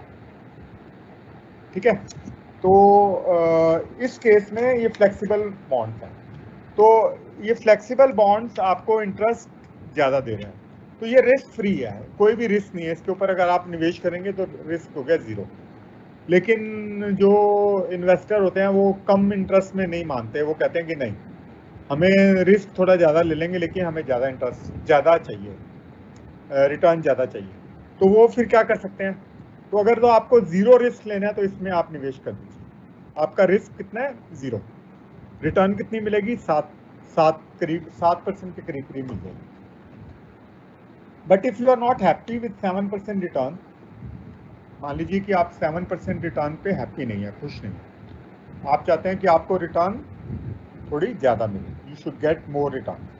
तो अब फिर क्या करेंगे आप जो कंपनियां इशू करती हैं bonds, companies also issues bond, उसमें निवेश कर सकते हैं। वो मान लीजिए 9% का इंटरेस्ट दे रही है। अगर 9% का इंटरेस्ट दे रही है तो इसमें रिस्क भी तो है। रिस्क किस चीज़ का? Default, failure. कंपनी अभी जैसे बिग बाजार के बॉन्ड्स इशू हुए थे, 10% पे दे रहे थे ब्याज।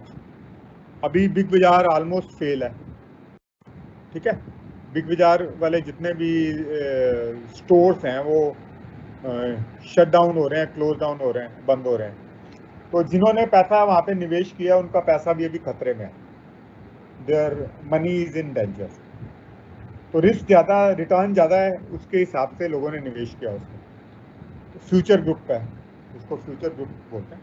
तो इस तरह से अगर आपने निवेश ज़्यादा किया है, ज़्यादा रिटर्न की एक्सपेक्टेशन है, तो आपको उतना ज़्यादा रिस्क भी लेना पड़ता है। तो आप कंपनी बॉन्ड्स में इन्वेस्ट कर सकते हैं। उसके बाद जो नेक्स्ट कैटेगरी आपकी आ जाती है प्रेफरेंस शेयर्स। तो प्रेफरेंस शेयर्स में क्या होता है, बॉन्ड से ज़्यादा इंटरेस्ट होता है, बॉन्ड से ज़्यादा रिटर्न मिलने की उम्मीद होती है, लेकिन रिस्क ज़्यादा होता है। क्योंकि अगर मान लीजिए उन्होंने कंपनी फेल हो गई है, तो सबसे ज़्यादा नुकसान शेयरधारियों को होता है, सबसे ज़्यादा इक्विटी को, उसके बाद प्रेफरेंस शेयर्स को। तो प्रेफरेंस शेयर्स की कैपिटल भी डूब सकती है, लेकिन रिटर्न ज़्यादा मिलता है उसका बॉन्ड से। तो आप बॉन्ड्स में इन्वेस्ट कर सकते हैं, आप प्रेफरेंस शेयर में इन्वेस्ट कर सकते हैं। फिर एंड में आ जाते हैं इक्विटी शेयर्स। अगर आपको बहुत ज़्यादा रिटर्न चाहिए तो आप इक्विटी शेयर में निवेश कर रहे हैं, लेकिन रिस्क, पैसा बहुत जोखिम में रहता है, बहुत रिस्की रहता है। कई शेयर्स ऐसे होते हैं जो बिल्कुल डूब जाते हैं। जैसे वर्ल्ड ऑफ वंडर्स एक कंपनी थी, जो जैसे उसने अम्यूजमेंट पार्क खोले थे, अम्यूजमेंट पार्क, तो उसके शेयर आज बिल्कुल डाउन चल रहे हैं। पेटीएम का एक और एग्जांपल ले लीजिए आप, 2200 कितने का कंपनी ने शेयर इशू किया था और अब 600-700 का रह गया। तो इसमें क्या हो गया, नुकसान हो गया बहुत ज़्यादा। तो हाई एक्सपेक्टेशंस में अगर आप निवेश करेंगे तो चांस ये भी है कि कंपनी अगर फेल हो जाएगी तो आपके पैसे भी बहुत कम हो जाएंगे। तो सबसे ज़्यादा रिस्की है इन्वेस्टमेंट इक्विटी शेयर्स, रिटर्न भी इससे ज़्यादा आपको मिलते हैं। तो मैं आपको दोबारा से बताता हूँ, आप रिस्क के हिसाब से आगे बढ़ते जाते हैं। सबसे पहले होते हैं गवर्नमेंट बॉन्ड्स। गवर्नमेंट बॉन्ड्स में रिस्क जीरो है, रिटर्न भी बहुत कम होती है, ठीक है। उसके बाद दूसरा आ जाता है आपका गवर्नमेंट बॉन्ड्स के बाद नंबर 2 पे आपका आ जाता है कंपनी के बॉन्ड्स, कंपनी के डिबेंचर। वहाँ पे रिटर्न थोड़ा सा ज़्यादा होता है गवर्नमेंट बॉन्ड से, लेकिन रिस्क भी ज़्यादा होता है, ठीक है। फिर तीसरे नंबर पे आप आ सकते हैं प्रेफरेंस शेयर्स में। प्रेफरेंस शेयर्स में इन दोनों के मुकाबले ज़्यादा रिस्क है और रिटर्न भी ज़्यादा है। फिर एंड में आप आ सकते हैं इक्विटी शेयर में, जहाँ पर रिस्क बहुत ज़्यादा है और रिटर्न भी ज़्यादा है। तो इसको बोलते हैं रिस्क रिटर्न ट्रेड ऑफ, ठीक है। दोनों के बीच में संतुलन बनाना, बैलेंस करना दोनों को। कितना आप रिटर्न चाहते हैं उसके हिसाब से आप अपना प्रोफाइल चेक कीजिए, अपनी रिस्क टेकिंग एबिलिटी चेक कीजिए।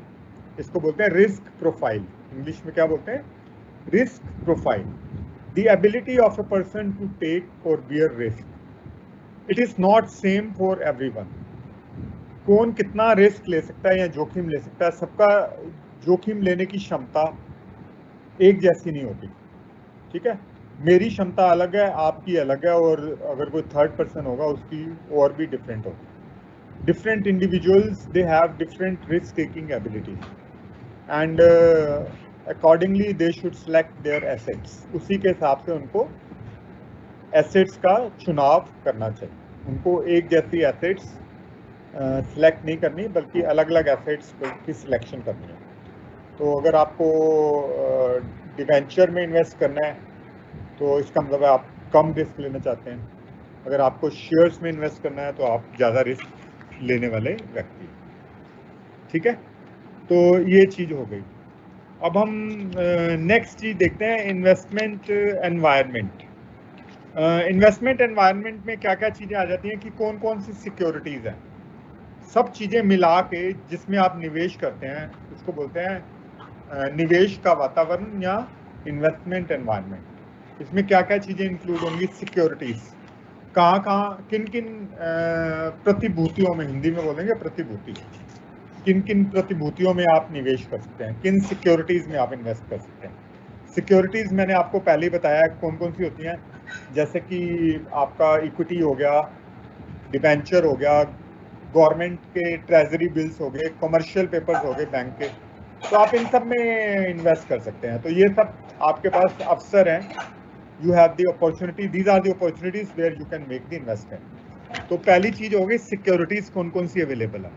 तो equity shares, bonds and debentures, treasury bills हो गए, अदर सिक्योरिटीज हो गई, जैसे कि आपके डेरिवेटिव हो गए, फ्यूचर्स, ऑप्शंस। जिन लोगों ने फिजिकल क्लास अटेंड की है मेरी, उनको मालूम होगा, हमने ये ऑलरेडी स्टडी डिस्कस किया था डेरिवेटिव्स वाला टॉपिक। ये बाद में फिर डिस्कस करेंगे, ये सेम चीज़ें हम फिजिकल मोड में कर चुके हैं। Same things we are going to repeat and we are going to discuss it again in the online mode. तो अदर सिक्योरिटीज में आपका फ्यूचर, ऑप्शंस वाले सारी चीज़ें आ जाएंगी, जो कि हम डिटेल में इसको डेरिवेटिव्स भी बोलते हैं। जब आप एक शेयर फ्यूचर में खरीदते हैं या फ्यूचर में बेचते हैं, इसको ऑप्शंस भी बोल सकते हैं, फॉरवर्ड भी बोल सकते हैं, फ्यूचर भी बोल सकते हैं। ये सब चीज़ें जो आप फ्यूचर में इसकी डिलीवरी करेंगे, फ्यूचर में पेमेंट लेंगे या देंगे, इसको फ्यूचर बोलते हैं, और इसको डेरिवेटिव भी बोलते हैं। ये सब चीज़ें हम आगे और करेंगे। तो ये सब मिला के बनती है सिक्योरिटीज। दूसरा होता है सिक्योरिटीज मार्केट। तो मार्केट क्या होती है? जहाँ पे बहुत सारे बायर होते हैं और बहुत सारे सेलर होते हैं, इसको सिक्योरिटीज मार्केट बोलते हैं। ठीक है, सिक्योरिटी क्या हो गई? सिक्योरिटी हो गई एक डिवेंचर, सिक्योरिटी हो गई share, preference share, convertible debenture, या फिर आप डेरिवेटिव, कुछ ये सब चीजें होगी सिक्योरिटी। और इन चीजों का जहां पर व्यापार होता है, where these goods are, these things are purchased and sold, it is known as securities market. जहां पे ये प्रतिभूतियां खरीदी या बेची जाती हैं, उनको सिक्योरिटीज मार्केट बोलते हैं। तो सिक्योरिटीज मार्केट में बहुत सारे बायर होते हैं, there are large number of buyers and also there are large number of sellers. बहुत सारे बायर होंगे, बहुत सारे सेलर होंगे। तो इसमें कैपिटल मार्केट होती है। कैपिटल मार्केट कौन सी होती है? जो लॉन्ग टर्म, जहाँ पे आप लंबे समय वाली सिक्योरिटीज आप बाय और सेल कर सकते हैं। लॉन्ग टर्म वाली कौन सी होती हैं? जैसे इक्विटी, डिबेंचर, प्रेफरेंस शेयर। ये चीजें जो आप बाय एंड सेल करते हैं, इसको कैपिटल मार्केट बोलते हैं। और जहाँ पे शॉर्ट टर्म, जो कि 1 साल के कम के लिए निवेश होते हैं, उसको हम बोलते हैं मनी मार्केट। मनी मार्केट में क्या क्या होता है? जैसे ट्रेजरी बिल्स हो गए, कमर्शियल बिल्स हो गए, कमर्शियल पेपर्स हो गए। जैसे बैंक्स अपने पेपर इशू करते हैं ताकि उनको छोटे समय के लिए उधार मिले, इसको बोलते हैं कमर्शियल पेपर। ठीक है, इसी तरह गवर्नमेंट को अगर 1 साल के लिए कम पैसा चाहिए, तो वो ट्रेजरी बिल्स इशू करती है। ट्रेजरी बिल्स, या ट्रेजरी मतलब गवर्नमेंट, बिल्स मतलब लोन। बिल एक सर्टिफिकेट है, लोन है, तो गवर्नमेंट को 1 साल से कम, उसको हम बोलते हैं मनी मार्केट। तो 2 तरह की मार्केट होती हैं सिक्योरिटी मार्केट की, मनी मार्केट और कैपिटल मार्केट। दोबारा से बोल रहा हूँ, कैपिटल मार्केट जहाँ पे आप लंबे समय वालियाँ सिक्योरिटी को बाय एंड सेल कर सकते हैं, लॉन्ग टर्म। तो लॉन्ग टर्म में क्या क्या आ जाता है? Equity, debenture, preference share, convertible debentures. इसमें 1 साल से ज़्यादा के लिए अगर पैसा चाहिए, तो हम कहाँ जाएंगे? कैपिटल मार्केट में जाएंगे। हमें 10 साल के लिए पैसा चाहिए, तो हमें कहाँ जाएंगे? कैपिटल मार्केट में जाएंगे। हम वहाँ क्या इशू करेंगे? डिवेंचर इशू करेंगे।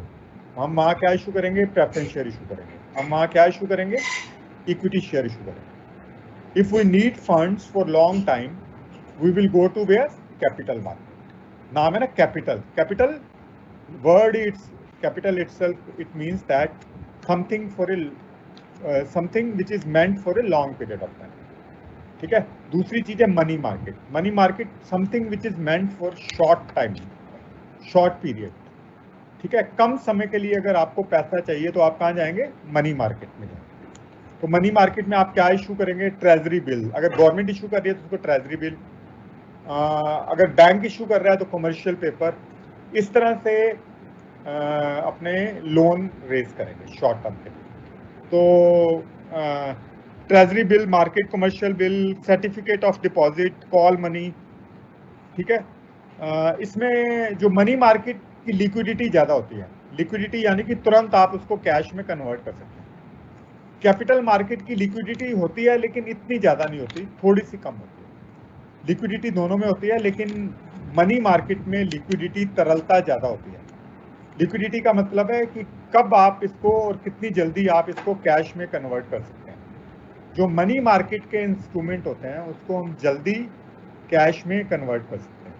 जो कैपिटल मार्केट के इंस्ट्रूमेंट होते हैं, कैपिटल मार्केट में जो चीज़ें हम बाय एंड सेल करते हैं उसको इतनी जल्दी बेच या खरीद नहीं सकते, उसमें तरलता कम होती है, उसको तुरंत कैश में कन्वर्ट करना थोड़ा सा मुश्किल होता है। ठीक है, तो इसको यूज़ कौन करता है? कैपिटल मार्केट को यूज़ करते हैं कंपनियां या गवर्नमेंट, अगर इनको दीर्घकालीन फंड्स चाहिए, लंबे समय के लिए पैसा चाहिए। और मनी मार्केट को वो यूज़ करती हैं कंपनियां जिनको कम समय के लिए पैसा चाहिए। तो रेट ऑफ रिटर्न कहाँ पे ज़्यादा होगा? अगर लंबे समय के लिए करेंगे तभी आपको रिटर्न ज़्यादा मिलेगी। तो कैपिटल मार्केट में जो रिटर्न होती हैं वो ज़्यादा होती है। The return rate on investment is higher in case of capital market as compare to money market. Money market में आपको 5-6% के आसपास की रिटर्न मिलती है, बस इससे ज़्यादा नहीं। और कैपिटल मार्केट में आपको return 11, 12, 15 depending upon the market situation you will get the return. ठीक है, तो capital market is for long time, it gives a higher return. ठीक है, and the various securities which are traded in the capital market include debenture, it includes shares, preference shares and so on. Money market is for short time. The things which are traded are treasury bills, commercial papers, short term loans and so on. ठीक है, call market, money call market, और इसमें जो return हमें मिलता है वो भी कम मिलता है।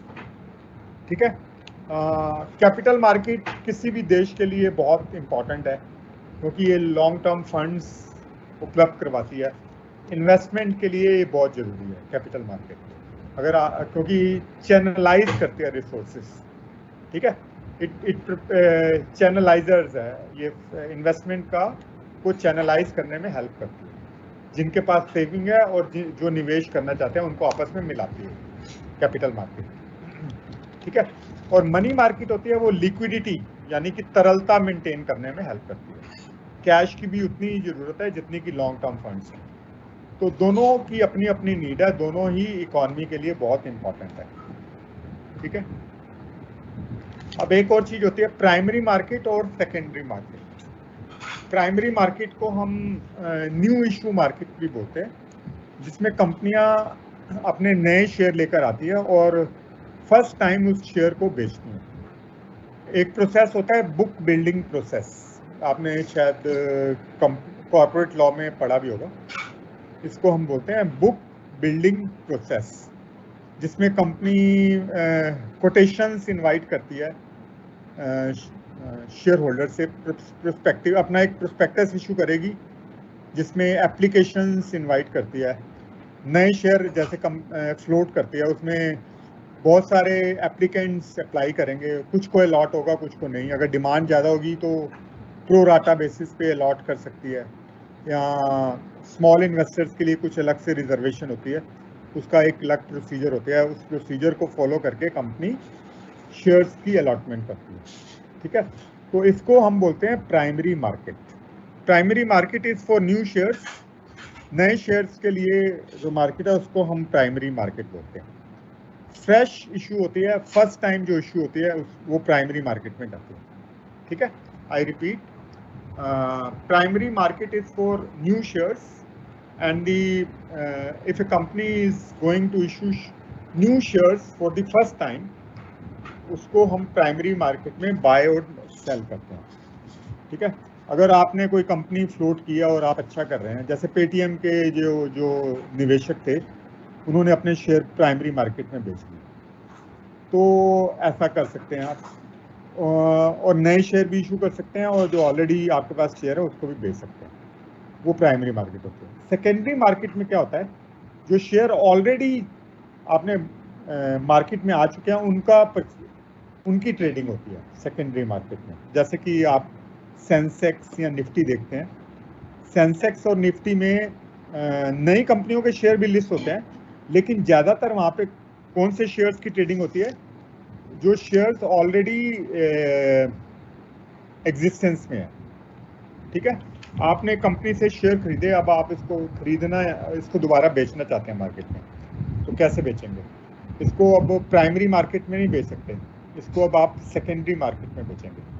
आप सेंसेक्स निफ्टी, ऐसे देखेंगे आप नेशनल स्टॉक एक्सचेंज या बॉम्बे स्टॉक एक्सचेंज, वहाँ पे अगर कंपनी लिस्टेड है तो अपना शेयर बाय एंड सेल करेंगे।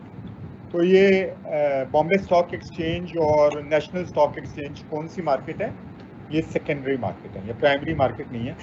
तो प्राइमरी मार्केट कहाँ पे होता है? जब कंपनी नए शेयर फ्लोट करती है फर्स्ट टाइम, तो कंपनी को पैसा इकट्ठे करने में हेल्प होती है प्राइमरी मार्केट में।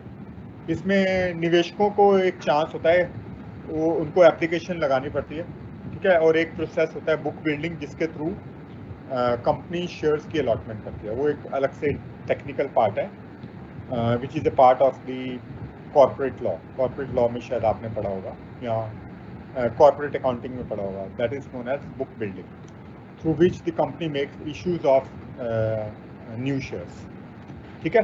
तो प्राइमरी मार्केट में न्यू शेयर होते हैं जो कि पहली बार आ रहे हैं जनता के पास, first time people are getting these shares, that is primary market. Secondary market, you will trade, you will buy and sell those shares which are already have been issued by the company। इससे कोई नया निवेश नहीं आएगा, नया निवेश तो सिर्फ प्राइमरी मार्केट के थ्रू ही आता है। इसमें सिर्फ लिक्विडिटी और मार्केटेबिलिटी प्रोवाइड की जाती है, ठीक है। हाँ जी, नेक्स्ट हम करेंगे कि डिसीजन मेकिंग आप कैसे करते हैं जब आप इन्वेस्टमेंट करते हैं। जब आप इन्वेस्टमेंट करते हैं तो डिसीजन मेकिंग कैसे करते हैं, और हम रियल रिटर्न और चलो ये सेक्शन हम छोड़ सकते हैं। हाँ, अब हम करेंगे diversification, hedging and arbitrage. Diversification क्या होती है? ये इंपॉर्टेंट कॉन्सेप्ट है in relation with investment. Diversification, English में एक कहावत है, there is a saying in English, don't put all your eggs in one basket. यानी कि आप अपना सारा निवेश एक जगह पे नहीं कर सकते।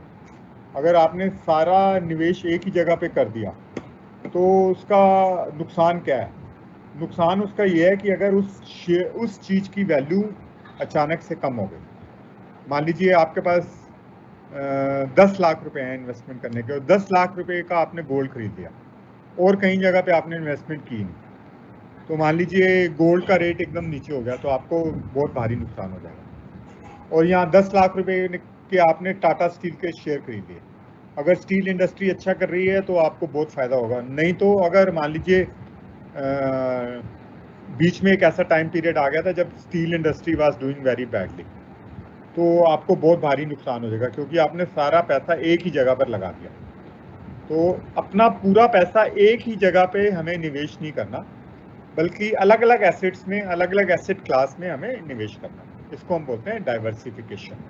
तो जैसे आपने 5 लाख रुपए इक्विटी शेयर्स में लगा दिए, 1 लाख रुपए प्रेफरेंस शेयर्स में लगा दिया, और 2 लाख एफडी में डाल दिए, 2 लाख का गोल्ड खरीद दिए। इस तरह से आपका जो पोर्टफोलियो है डाइवर्सिफाइड हो गया। तो रिस्क आपका एक जगह पे नहीं रहे, अगर एक जगह नुकसान हो गया तो दूसरी जगह फायदा हो जाएगा, आपको एवरेज रिटर्न फिर भी मिलती रहेगी। You will be getting the average return. This is known as diversification. So diversification is a tool through which you try to balance your risk or reduce your risk, ठीक है। तो जितना आप diversify करेंगे उतना रिस्क को कम कर सकते हैं। तो दो तरह का रिस्क होता है, डाइवर्सिफाइबल रिस्क और non diversifiable risk, systematic and unsystematic risk. Unsystematic risk जो होता है वो डाइवर्सिफाइबल होता है, उसको हम डाइवर्सिफिकेशन से दूर कर सकते हैं। तो डाइवर्सिफिकेशन का मतलब क्या है? इन्वेस्ट इन मैनी एसेट्स, कई तरह के एसेट्स में जो कि डिफरेंट टाइप की हों, डिफरेंट क्लास की हों, जहाँ पे जैसे कुछ डिवेंचर हो गए, कुछ इक्विटी शेयर्स हो गए, कुछ प्रेफरेंस शेयर्स हो गया, कुछ गोल्ड हो गया, सब जगह हमने निवेश कर दिया। इनका जो प्रोफाइल है वो अलग है, इसमें रिस्क भी अलग अलग है, एक्सपेक्टेड रिटर्न भी अलग अलग है। तो आपका रिस्क कई जगह पे बढ़ जाएगा। तो आप ऐसा नहीं है कि आपका पूरा पैसा एकदम से डूब जाएगा, ठीक है। इसको बोलते हैं डाइवर्सिफिकेशन। तो ये एक इम्पॉर्टेंट टूल है। दूसरा होता है हेजिंग, ठीक है। तो hedging is also a technique of reducing risk. इसमें आप एक होता है फ्यूचर मार्केट में आप ट्रेड कर सकते हैं हेजिंग। फ्यूचर में यानी कि अगर आपके पास 1000 शेयर हैं टाटा स्टील के और आपको लगता है कि ये शेयर का प्राइस कम होने जा रहा है, तो आप फ्यूचर मार्केट में इसको बेच सकते हैं। 3 महीने के बाद आधे शेयर आपने फ्यूचर मार्केट में बेच दिया, तो इससे आपका रिस्क कम हो जाएगा कि अगर शेयर का प्राइस नीचे आ जाएगा आपके शेयर तो बिक गए। तो फ्यूचर मार्केट में प्राइस हम आज ही डिसाइड कर लेते हैं जब हम कॉन्ट्रैक्ट करते हैं। आज ही हम देख लेते हैं कि किस प्राइस पे हम फ्यूचर में बेचेंगे। तो अगर फ्यूचर में वो प्राइस कम भी हो जाता है लेकिन आपको तो वही रेट मिलेगा जिस रेट पे आपने बेचा, तो इसको बोलते हैं हेजिंग। तो हेजिंग का एक और एग्जांपल जैसे मैं आपको देता हूँ, मान लीजिए कि 3 या 4 महीने के बाद आपको हायर स्टडी के लिए यूएस से जाना है, तो आपको $1 लाख चाहिए। ठीक है, हायर स्टडी के लिए आपको यूएस से जाना है तो $1 लाख चाहिए आपको। तो आज अगर रेट 72 या 73 रुपीज़ है तो आपको 72 लाख रुपीज़ देने पड़ेंगे, 72 लाख रुपए। $1 कितने का? 72। और आपको कितने खरीदने हैं? 1 लाख। तो आपको 72 to 73 लाख रुपीज़ यू में हैव टू पे। लेकिन आपको ये डर है कि डॉलर, क्योंकि यूक्रेन और रशिया में वॉर चल रहा है, ऑयल के प्राइसेस बढ़ रहे हैं, गोल्ड के प्राइसेस बढ़ रहे हैं, तो हो सकता है डॉलर के रेट भी बढ़ जाए, वो 90 रुपये हो जाए डॉलर। तब आपको 90 लाख रुपीज़ देना पड़ेगा 4 महीने के बाद। ठीक है, तो 18 लाख रुपए एक्स्ट्रा हो जाएंगे आपके लिए, जो कि बहुत भारी रकम है। तो आप ये सोचते हैं कि इस रिस्क को कैसे कम करें, तो इस रिस्क को हम हेजिंग के थ्रू कम कर सकते हैं। इसमें हम फ्यूचर मार्केट में आज ही किसी बैंक से कॉन्ट्रैक्ट कर लेते हैं कि भाई हमें 4 महीने के बाद $1 लाख चाहिए, और हम कॉन्ट्रैक्ट कर लेते हैं कि आप इसी रेट पे हमें, या इसके आसपास इसी रेट पे हमें $1 लाख 3 महीने के बाद। बैंक कुछ फीस लेगा, तो फ्यूचर मार्केट में हम एक ट्रांजैक्शन कर लेंगे कि जो डॉलर का रेट वो रहेगा 71, और 3 महीने के बाद पेमेंट होगी। आप 71 लाख रुपए देंगे, कुछ पैसा भी दे देंगे, बाकी आप 3 महीने के बाद। तो इस कॉन्ट्रैक्ट को हम बोलते हैं हेजिंग। तो ये फ्यूचर्स भी बोल सकते हैं, डेरिवेटिव भी बोल सकते हैं, और हेजिंग भी। हेजिंग एक तरीका है जिसमें आप रिस्क कम करते हैं by making a counter transaction. जो ट्रांजैक्शन आप करना चाहते हैं उससे उल्टी ट्रांजैक्शन करके आप एक कॉन्ट्रैक्ट कर लेते हैं, उसको हम बोलते हैं काउंटर ट्रांजैक्शन। तो that is a tool to reduce risk. ठीक है, और एक और चीज होती है आर्बिट्राज। आर्बिट्राज क्या होता है? ये भी इन्वेस्टमेंट से संबंधित एक टर्म है, आर्बिट्राज। ARBITRAG, मैं यहाँ पे लिख देता हूँ, आप देख लीजिए, आर्बिट्राज। तो आर्बिट्राज, इसका मैं मीनिंग अभी एक्सप्लेन करूँगा, व्हाट डज इट मीन्स। ये फाइनेंस की टर्म है, आर्बिट्राज। ठीक है, तो आप देखेंगे arbitrage, I hope it is visible. Arbitrage, ARBITRAG, arbitrage. So what does this term means? Arbitrage means entering into two transactions which are of opposite nature. दो transactions हम करेंगे जो कि अपोजिट नेचर की होंगी। जैसे बाय कर रहे हैं तो बाय का अपोजिट क्या हो गया? सेल। और इस जो बाइंग एंड सेल की जो प्रक्रिया है, जो प्रोसेस है, इसमें हम प्रॉफिट कमा रहे हैं, and this profit is risk free profit. इसमें कोई रिस्क नहीं है। जैसे अगर मैं आपको एग्जांपल देता हूँ, नेशनल स्टॉक एक्सचेंज और बॉम्बे स्टॉक एक्सचेंज, दोनों के प्राइस लगातार स्क्रीन पे आ रहे हैं, NSE पे भी और BSE में। अब आप क्या करेंगे, कोई शेयर है जो NSE में दिखा रहा है उसका प्राइस 19 रुपये 50 पैसे, NSE में कितना दिखा रहा है? 19 रुपये 50 पैसे, और BSE में वो दिखा रहा है 19 रुपये और 40 पैसे। 10 पैसे का डिफरेंस दिखा रहा है दोनों में। कई बार होता है कि प्राइस का डिफरेंस होता है NSE एंड BSE में। तो आप क्या करेंगे, BSE में बहुत सारे शेयर आपने खरीद लिए उसी टाइम और उसी टाइम NSE में बेच दिए, ठीक है। You buy from one market, sell it in the other market and make quick profit. तो आपको 10 पैसे शेयर का प्रॉफिट हो गया, ब्रोकरेज वगैरह आपको देनी पड़ेगी, तो आप देख सकते हैं कि नेट प्रॉफिट कितना हो रहा है। तो arbitrage is another way of you can say managing your investment. And arbitrageurs एक ग्रुप होता है, ग्रुप ऑफ पर्सन्स होते हैं, एक्सपर्ट्स होते हैं, they have a team disposed with them, उनके अंदर एक टीम काम करती रहती है, वो इस अपॉर्चुनिटीज को ढूंढती रहती है, which try to find these opportunities where the prices are low and they will buy, and where the prices are high they will sell, and in this process they will make risk free profit. Risk कोई नहीं है, risk क्यों नहीं है? क्योंकि हमने hold नहीं की वो एसेट, जो एसेट हमने बाय की है उस एसेट को अपने पास नहीं रखा, बल्कि विद इन नैनो सेकेंड्स, बहुत कम समय में, अगर स्प्लिट सेकेंड्स में एक मार्केट से बाय किया, दूसरी मार्केट में सेल कर दिया। कहाँ से बाय किया? जहाँ पे सस्ता है, where you have purchase where the prices are low, where you have sold where the prices are high. So this is known as arbitrage. Buying from one market, selling it in the other market, and in the process making profit is known as arbitrage. ठीक है? So this is known as arbitrage. अब हम दो important चीजें discuss करने चाह रहे हैं। इसमें कभी कभी आपको न्यूमेरिकल क्वेश्चन भी 4 या 5 नंबर का मिल सकता है। 4 to 5 marks numerical questions you may get.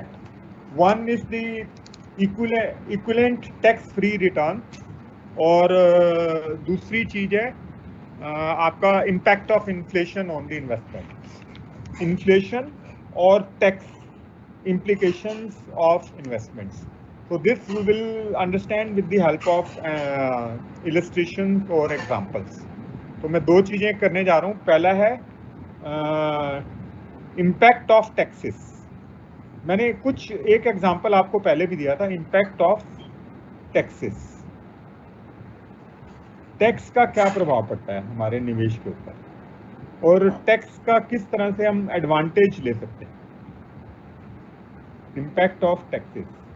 तो आप देखते हैं कि जब आप इनकम अर्न करते हैं, जैसे कि मैंने इनकम अर्न की, अगर मेरी इनकम ज़्यादा है तो मुझे 30% के ऊपर 30% के हिसाब से टैक्स देना पड़ता है, ठीक है। तो कई बार इनकम टैक्स 20% के हिसाब से देना पड़ता है। अगर इनकम आपकी मॉडरेट है, 10 लाख के करीब करीब इनकम है, तो आपको 20% का टैक्स देना पड़ेगा। अगर आपकी इनकम और भी कम है, 5-6 लाख रुपए है, तो 10% टैक्स देना पड़ेगा। तो ये टैक्स स्लैब्स बोलते हैं, इसको क्या बोलते हैं? Tax slabs. तो mainly 3 types of tax slabs are there, 10, 20 and 30। उसके ऊपर सरचार्ज देना पड़ता है। तो मान लीजिए अभी कोई सरचार्ज नहीं है, मैं एग्जांपल में हम ये कोशिश करेंगे just to simplify the things and make you understand the concept, जिससे कि आप अपनी कॉन्सेप्ट को क्लियर कर पाएँ। तो मैंने आपको एक एग्जांपल दिया था, चलिए उसी एग्जांपल को हम रिपीट कर लेते हैं। National rural electrification corporation, national rural NREC, इसने जो ऑफर दी थी वो उसमें था 8.12। आप लिख सकते हैं 8.12।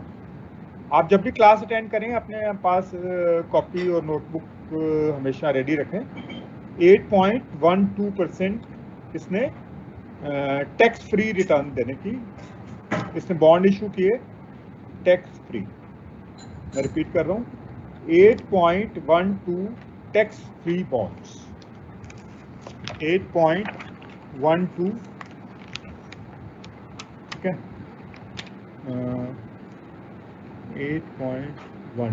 8.12, I hope it is visible, 8.12, ठीक है, 8.12 टैक्स फ्री बॉन्ड्स इसने इशू किए। अब अगर आपका टैक्स रेट 30% है, तो आपको इक्विवेलेंट टैक्सेबल रिटर्न बतानी है। क्या बतानी है? इक्विवेलेंट, यानी कि इक्विवेलेंट, मैं लिख रहा हूं यहाँ पे, equivalent taxable return, taxable return, equivalent taxable return कितनी है? अगर आपका टैक्स रेट 30% है ए, और बी 20% है, और सी 10% है। ए 30%, बी 20% और सी 10%। क्वेश्चन दोबारा से रिपीट कर रहा हूँ। National rural electrification corporation, it is government of India undertaking, it has offered tax-free 8.12% tax-free bonds, यानी कि अगर आप इसमें निवेश करेंगे तो आपको जो इंटरेस्ट मिलेगा वो 8.12% के हिसाब से टैक्स फ्री होगा। अगर आपका टैक्स रेट 30% है तो ये टैक्सेबल इक्विवेलेंट कितना रिटर्न होगा टैक्सेबल इक्विवेलेंट के, यानी कि अगर दूसरी कंपनी कितने परसेंट इंटरेस्ट दे ताकि इस कंपनी के बराबर आ जाए। तो जो दूसरी कंपनियां बॉन्ड इशू करेंगी, मान लीजिए रिलायंस इंडस्ट्रीज करती है, तो उनका जो इंटरेस्ट होगा वो तो टैक्सेबल होगा ना। अगर मैं रिलायंस में इन्वेस्ट करूंगा, रिलायंस के बॉन्ड्स पे, उसका जो भी इनकम होगी वो टैक्सेबल होगी मेरी। तो मुझे एक चॉइस लेनी है कि रिलायंस कितने परसेंट ऑफर करे ताकि मैं रिलायंस और इन दोनों को बराबर मानूं, रिलायंस और इन दोनों को बराबर मानूं। अगर ये 8.12, अगर मेरा रेट 30% टैक्स रेट है तो इसके लिए एक फॉर्मूला होता है, फॉर्मूला आप लिख सकते हैं। Formula is equal to post tax return, post tax return, equivalent tax return is, इसको हम लिखेंगे इक्विवेलेंट टैक्स रिटर्न, और pre tax return, pre tax return is equal to, pre tax return is equal to post tax return, post tax return divided by 1 minus T. T क्या है? Tax rate है, आप इसको लिख सकते हैं। Pre tax return is equal to, yes, pre-tax rate is post-tax rate divided by 1 minus t, 1 minus t। तो इसको टैक्सेबल इक्विवेलेंट यील्ड भी मान सकते हैं, टैक्सेबल इक्विवेलेंट यील्ड भी मान सकते हैं। तो अभी ये 8.12 इन्होंने दिया, और टैक्स रेट अगर 30% है तो 8.12 divided by 1 minus 0.3, 8.12 divided by 1 minus 0.3, तो इसका मतलब है कि ये 11.6 हो गया, 11.6%। तो इस जो कंक्लूजन क्या है?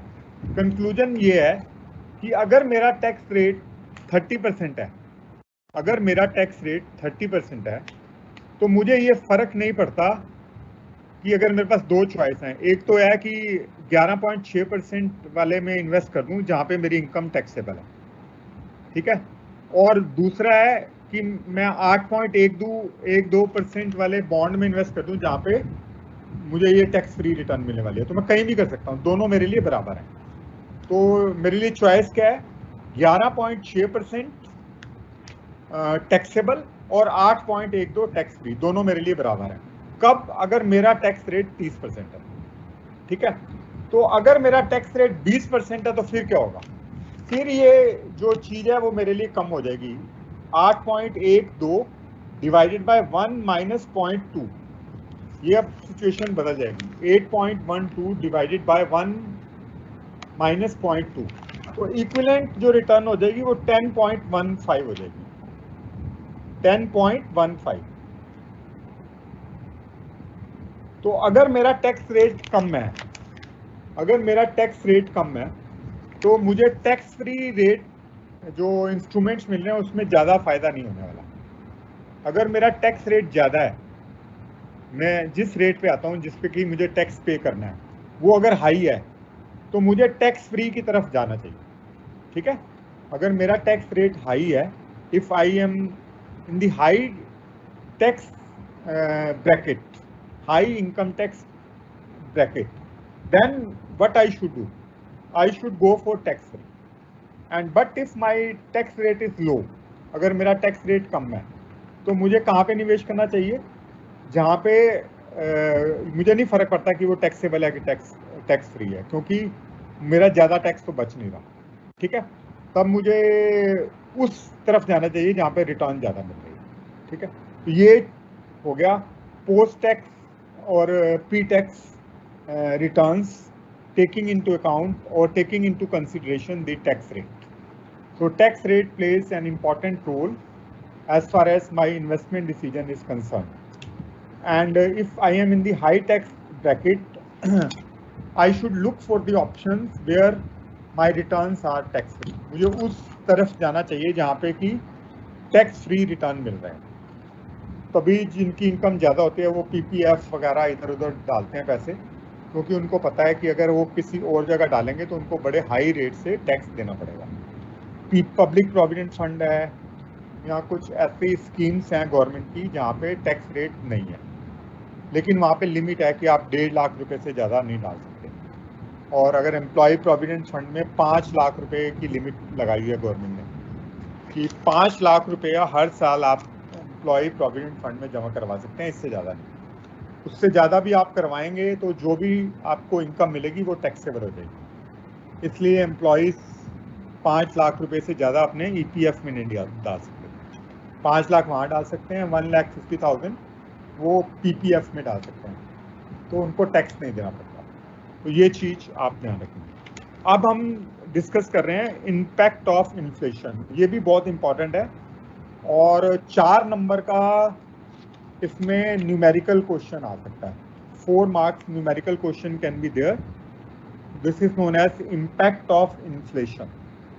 इसको भी हम समझेंगे, impact of inflation and what is the difference between real rate of return and nominal rate of return. Nominal rate of return दो चीजें होती हैं, कौन कौन सी? One is real rate of return and second is the nominal rate of return. Real rate of return and second thing is nominal rate of return. तो nominal rate of return पहले कर लेते हैं। जो बैंक आपको interest दे रहा है, मान लीजिए बैंक कहता है कि आपको 8% का इंटरेस्ट मिलेगा। अगर आप 1 लाख रुपए जमा कराएंगे, if you will deposit 1 lakh rupees in A bank and it is FD, 1 साल की FD करवाई आपने और बैंक कहता है हम 8% का ब्याज देंगे, ठीक है? 7 पॉइंट समथिंग है, लेकिन मान लीजिए वो कंपाउंडिंग करके 8% का इंटरेस्ट होगा। तो अब 1 साल के बाद आपको कितना मिलेगा? 1,08,000 रुपये। अब मान लीजिए तो आप तो बोलेंगे कि हमें 8% का फायदा हो गया, हमने 1 लाख जमा करवाया था और 1,08,000 हो गया। ये तो आपका नॉमिनल रिटर्न हो गया। ये रेट ऑफ इंटरेस्ट क्या है? Nominal rate of interest. लेकिन अगर आप देखें तो उस 1 साल के पीरियड के बीच के अंदर 1 साल के अंदर क्या हुआ होगा? इन्फ्लेशन भी है, वो आपका जो पैसा खा गया। Inflation eats up my money, वो मेरा पैसा खा जाता है। इन्फ्लेशन कैसे खाता है? क्योंकि अगर मैं 1 लाख का सामान लेता 1 साल पहले तो मुझे बहुत ज़्यादा मिलता, लेकिन जैसे जैसे चीज़ों के भाव बढ़ गए, कई चीज़ों के रेट्स बढ़ते रहते हैं। जैसे पेट्रोल का रेट बढ़ गया, 1 साल पहले 1 लाख रुपए का मेरा पेट्रोल बहुत ज़्यादा आता, अब बहुत कम आ रहा है। जैसे और भी कई चीज़ें हैं, तो ये तो नॉर्मल है, रूटीन है कि चीज़ों के रेट बढ़ते हैं। तो जब चीज़ों के रेट बढ़ेंगे तो मैं 1 लाख रुपये का अगर मुझे 8% ब्याज मिला है, मान लीजिए 6% ड्यूरिंग द ईयर इन्फ्लेशन हो गया, तो अगर मैं मोटा मोटा हिसाब लगाऊं तो मुझे 2% का फायदा हुआ है सिर्फ, क्योंकि 6% तो भाव बढ़ गए चीज़ों के।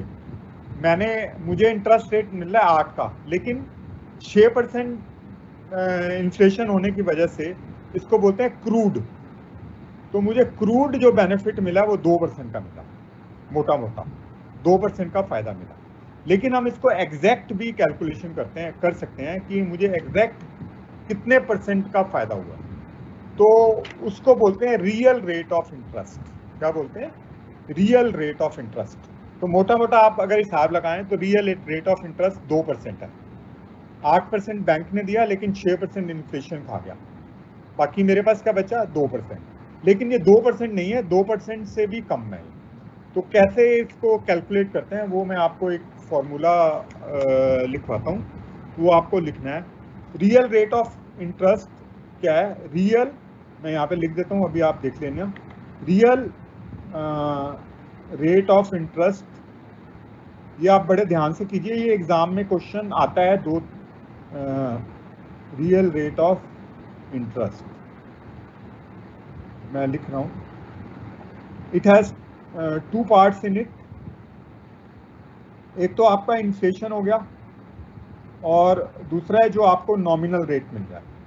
तो नॉमिनल रेट जैसे मैंने आपको बताया, जो बैंक 8% दे रहा है, तो उसको हम ऊपर लिखेंगे नॉमिनल रेट को। तो real rate of interest is 1 plus nominal rate divided by 1 plus inflation rate -1। अभी आपको करके दिखाएंगे -1। तो फिर हम उससे real rate of interest calculate करेंगे। ठीक है। तो real rate of return is equal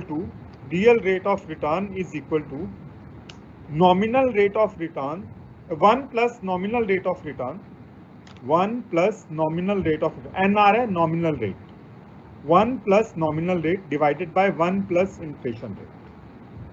ये ब्रैकेट में लिखेंगे -1।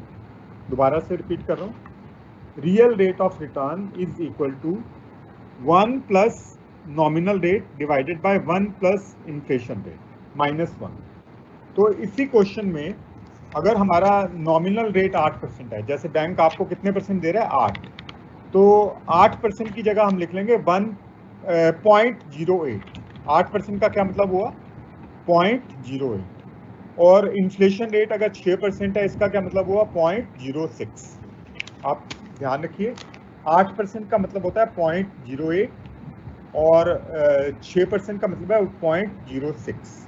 तो ऊपर क्या होगा? 1 प्लस नॉमिनल रेट, यानी कि मैं लिख लेता हूँ 1 प्लस 0.08, 1 प्लस 0.08, और नीचे क्या बच जाएगा? 1 प्लस 0.06। ठीक है। तो ये ब्रैकेट में रहेगी चीज -1, और ये हो जाएगा 1.08 डिवाइडेड बाय 1.06 -1। मैं दोबारा, ये आप देखिए, ऊपर क्या हो जाएगा? 1 प्लस 0.08, 1 प्लस 0.08, ठीक है। और नीचे क्या हो जाएगा? 1 प्लस 0.06, क्योंकि इन्फ्लेशन रेट कितना है? 6%। नॉमिनल रेट क्या है जो बैंक हमें दे रहा है? वो 8% है। 1 प्लस 0.08 वो ऊपर, नीचे क्या है? 1 प्लस 0.06 -1। ब्रैकेट में ये दोनों लिखेंगे -1। तो अब ये मैं कैलकुलेट कर लेता हूँ with the help of the calculator. 1.08 divided by 1.06, let's check it out. अभी देखते हैं। यस, 1.08 डिवाइडेड बाय 1.06, तो ये मेरा आ गया 1.018। 1.088 मैंने 4 डेसिमल तक ले लिया है। 1.088 और भी है आगे, लेकिन मैंने 4 डेसिमल तक रेस्ट्रिक्ट कर दिया। -1, तो ये आ जाएगा 0.0188, यानी कि अभी मैं आपको दिखाता हूँ, which is equal to 1.88%। 1 divided by 88%। हाँ जी, ओके, ये देखिए, हाँ तो इसका मतलब है जो मुझे रियल रिटर्न मिल रही है ना, वो मिल रही है वो मुझे मिल रही है 1.88%। 1.88% मिल रही है मुझे बस रियल रिटर्न।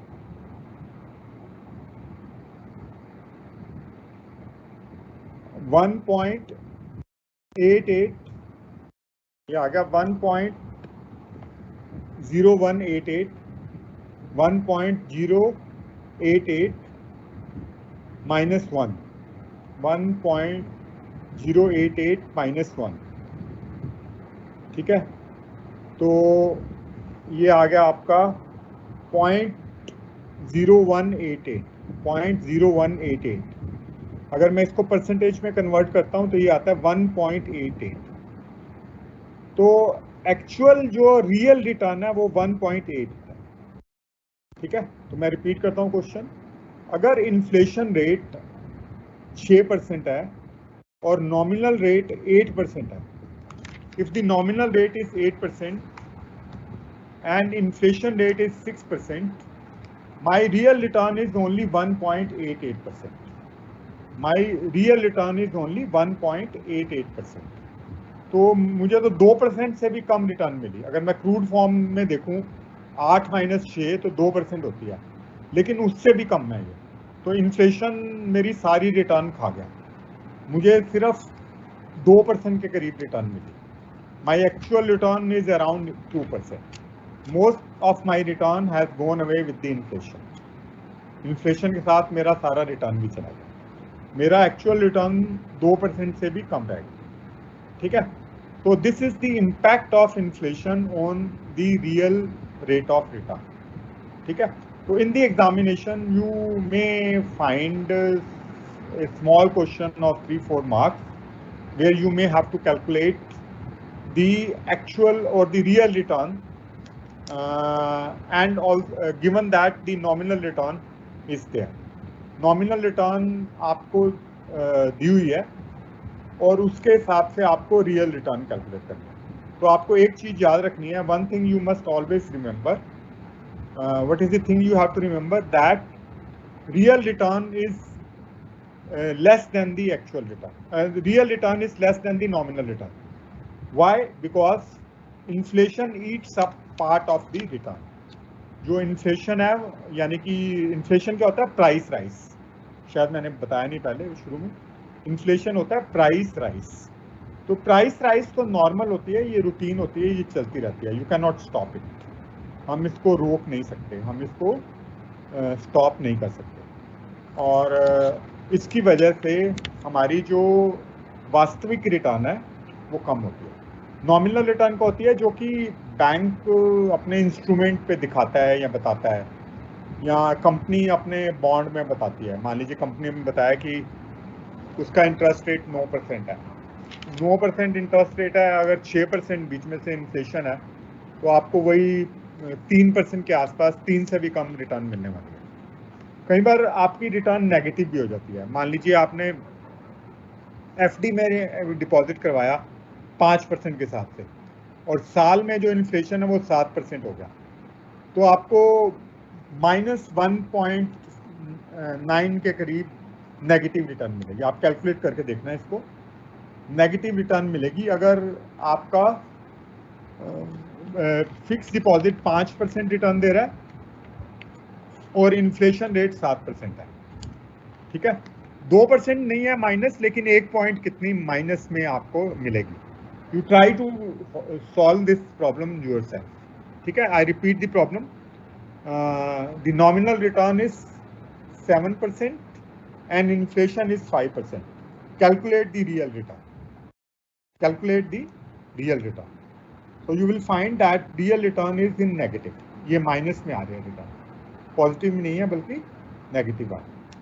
ठीक है, so last 10 minutes are there. These last 10 minutes are reserved for your questions and queries, जिसमें आप अपने जो questions हैं वो आप पूछ सकते हैं। आज का जो टॉपिक था मेनली हमने थ्योरी एस्पेक्ट कवर किए हैं, but theory is as good as the numerical. जो भी आज हमने डिस्कस किया उसमें एक क्वेश्चन आ जाता है थ्योरी का। तो फिर from the class tomorrow onward our emphasis will be mainly on numericals. कल से जो हमारी क्लास होगी उसमें हम मेनली जो है वो क्या कहते हैं न्यूमेरिकल क्वेश्चन करने जा रहे हैं। ठीक है, तो दिस विल हेल्प यू अगर आप रेगुलर क्लास अटेंड कर रहे हैं या नहीं कर रहे। अगर रेगुलर कर रहे हैं तो ये आपकी रिवीजन चलती रहेगी साथ साथ पुरानी जो आप ऑलरेडी अटेंड कर चुके हैं। और अगर आप फ्रेश फर्स्ट टाइम अटेंड कर रहे हैं तो आपके लिए बहुत कुछ है आगे आने वाली क्लासेस में। ठीक है, तो अभी आप अपने क्वेश्चंस जो भी हैं वो डायरेक्ट कर सकते हैं और मेरे से पूछ सकते हैं।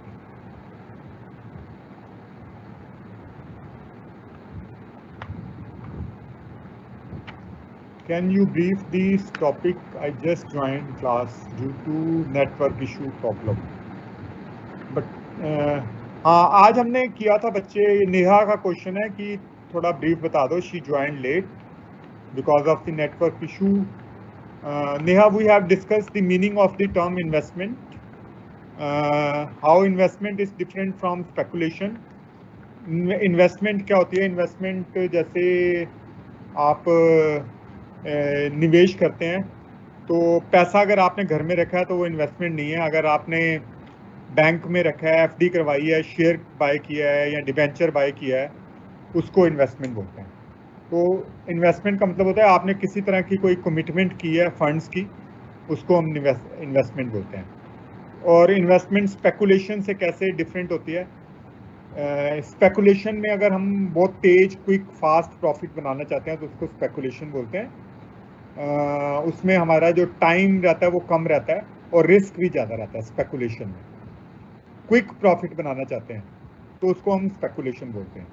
लेकिन अगर हम बात करें इन्वेस्टमेंट की, वो लॉन्ग टर्म के लिए होती है और उसमें हमारा पर्पस ये रहता है कि हम नॉर्मल रूटीन जो प्रॉफिट है वो कमाएं, उसको हम इन्वेस्टमेंट बोलते हैं।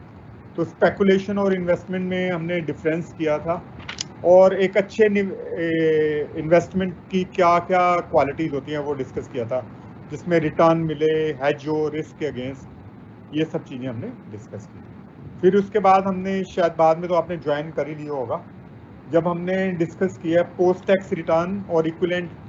अगर आपका टैक्स रेट हाई है तो आपको उस जगह निवेश करना चाहिए जहाँ पे रिटर्न टैक्स फ्री है। अगर आपका टैक्स रेट कम है तो आपको वहाँ इन्वेस्ट करना चाहिए जहाँ पे आपको रिटर्न ज़्यादा मिले। और फिर हमने डिस्कस किया है कि इन्फ्लेशन किस तरह से हमारे रिटर्न को प्रभावित करता है। रिटर्न, एक्चुअल रिटर्न और या रियल रिटर्न होते हैं वो इन्फ्लेशन में कम हो जाते हैं। ठीक है, तो ये नेहा का क्वेश्चन था। I hope some of the questions I have been able to answer. Next है क्वेश्चन सूर्य नारायण यादव। सर हाँ, कौन सी बुक से पढ़ाओगे? बच्चे ये मैं दो बुक आपको दिखा रहा हूँ, आप ये देख लो। एक है fundamentals of investments by professor Vanita Tripathi. Professor Vanita Tripathi, fundamentals of investment. ये किताब तो ये है, ये किताब हम फॉलो कर रहे हैं जो हम एक्चुअल क्लासेस हो रही है ना हमारी, तो इसमें हम ये वाली किताब फॉलो कर रहे हैं। और मैं I will try to discuss the questions from this book in the online mode, that is RP रस्सी। तो दोनों किताबें दोनों ही अच्छी हैं। You can have one of these two books, दोनों में से एक कोई किताब आप रख लो। बाकी हम दोनों किताबों के क्वेश्चंस डिस्कस कर रहे हैं, एक किताब के ऑफलाइन में और एक किताब के ऑनलाइन।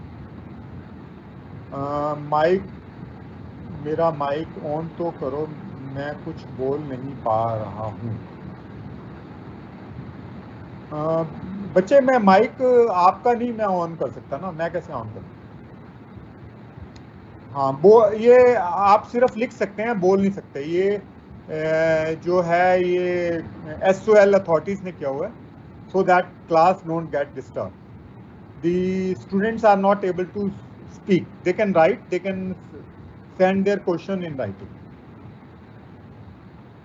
हाँ, नॉट टू फास्ट बच्चे, we have to cover lot of syllabus.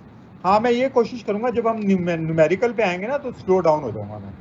अभी मैं थ्योरी वाला पार्ट कर रहा था तो इसमें मुझे लिमिटेड टाइम में बहुत सारा कवर करना है। अगर आप इसकी रिकॉर्डिंग देख लोगे धीरे धीरे करके तो बार बार 2-4 बार देखोगे तो आपको स्लो लगेगा, क्योंकि अगर मैं बहुत स्लो करूंगा तो फिर ये हम कवर नहीं कर पाएंगे। सिर्फ 8 लेक्चर्स में हमको कवर करना है, थोड़ा सा फास्ट मुझे होना पड़ेगा, ठीक है। प्रैक्टिकल क्वेश्चंस हैं वो आप कब से, हाँ कल से शुरू कर दूंगा बच्चे। I am going to start the numerical questions from tomorrow, जिसमें हम रिस्क और रिटर्न वाला जो टॉपिक है वो कल से शुरू करेंगे। हाँ, इंपॉर्टेंट क्वेश्चन ही करवाऊंगा मैं, सारे क्वेश्चन तो कर भी नहीं सकता। I can not solve each and every question. Anshu Raj, from tomorrow onwards, I will slow down a bit because we have to discuss some numerical questions. तो आप बुक जो क्वेश्चंस हैं वो आप लेके चलिए, ये न्यूमेरिकल क्वेश्चन, इसके क्वेश्चन आप ले लीजिएगा इस किताब के। कल रिस्क एंड रिटर्न वाला जो टॉपिक है दैट इज उसके क्वेश्चन हम करेंगे। We will be discussing questions of risk and return and I hope कि सबके पास क्वेश्चंस होंगे। कल मैं आरपी रस्की की किताब से क्वेश्चंस करवाऊंगा, जो विनीता त्रिपाठी की किताब से मैंने क्वेश्चन ऑलरेडी क्लास में कर दिए। Yes, any other question? हाँ, Surya Narayan Yadav sir please, bank में पैसा बैंक में रखा जाए तो इन्वेस्टमेंट है क्या सेविंग? यस, अगर बैंक में पैसा सेविंग में भी रखा है वो इन्वेस्टमेंट है, क्योंकि आपको उसके ऊपर 3.5% का ब्याज मिल रहा है। जब तक पैसा रिटर्न दे रहा है वो इन्वेस्टमेंट है। पैसा अगर घर पे पड़ा हुआ है तो वो इन्वेस्टमेंट नहीं है। सर जी कोई शेयर बता दीजिए जिसमें हम भी थोड़ा डिविडेंड कम। बेटा ये मैं नहीं बता सकता शेयर डूब भी सकता है, मेरे भी डूब गए हैं पैसे, तो मैं ये गाइड नहीं कर सकता बच्चे, ये बहुत रिस्की काम है शेयर में गाइड करना पैसा कमाने के लिए। स्क्रीन बच्चे अभी ना मैं ये पूरे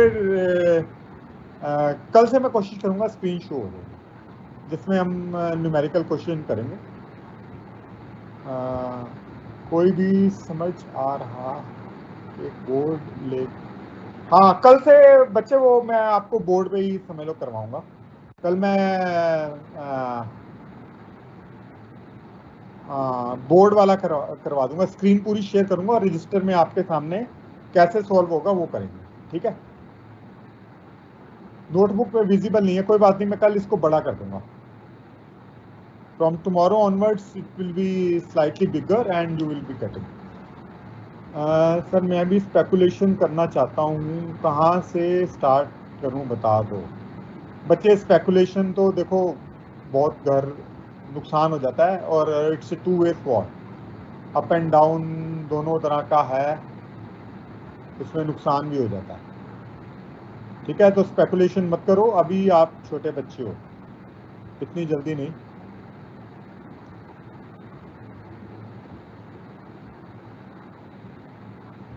टीचर्स थ्रू स्लाइड्स,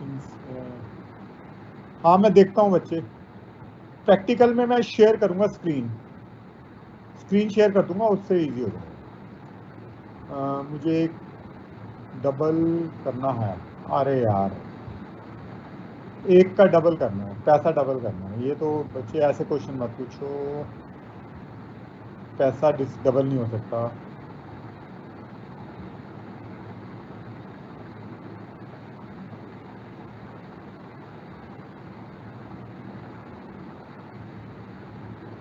ये स्पेकुलेशन इन्वेस्टमेंट का ही हिस्सा है, बिल्कुल सही है, मैंने बताया था ना।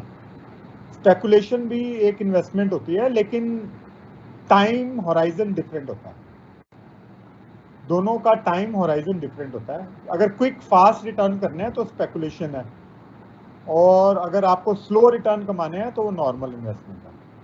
Speculation is guided by SEBI, दोनों एक चीजें तो नहीं होती, अलग ही होती हैं दोनों।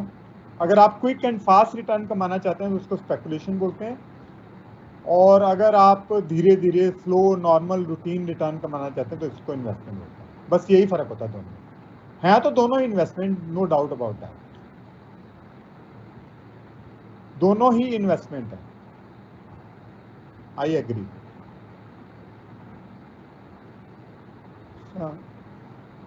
बिजनेस करने से ज्यादा पैसा आता है कि इन्वेस्टमेंट से?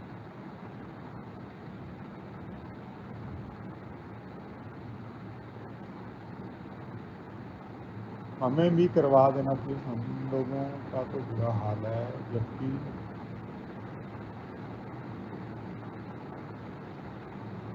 अरे यार क्या क्वेश्चन पूछे।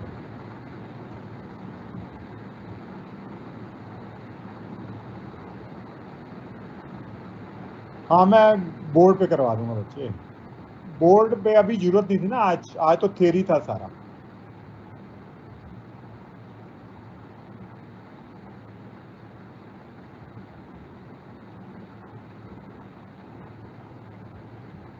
हाँ न्यूमेरिकल बोर्ड पे करा दें। ओके न्यूमेरिकल बोर्ड पे हो जाएंगे, चिंता मत कीजिए।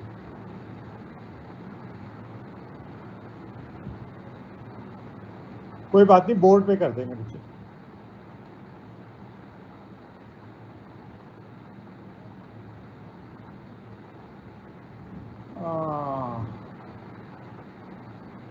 ओके हाँ tomorrow I will share the screen, you will see बच्चे, ये प्रॉब्लम कल नहीं आएगी, ठीक है? आई विल ट्राई। हाँ कल से स्क्रीन शो हो जाएगी ना, तो ये प्रॉब्लम दूर हो जाएगी।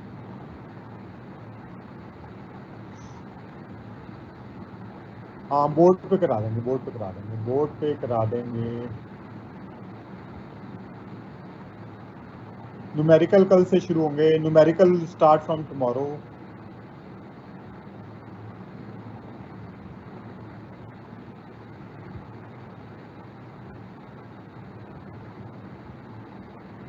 बैंक में जो पैसा रखा है वो इन्वेस्टमेंट होता है। हाँ numerical will start from tomorrow.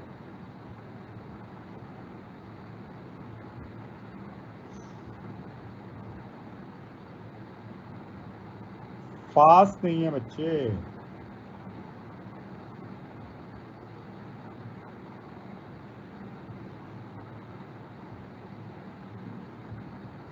tomorrow I will be discussing from this book, R.P. Rassi।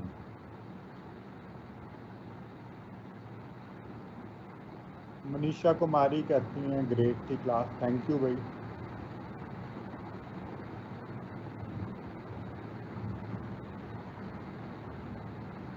Sir class hang कर रही? हाँ हाँ बस कर दीजिए, एंड खत्म हो गया, जी over. Thank you. Thank you sir.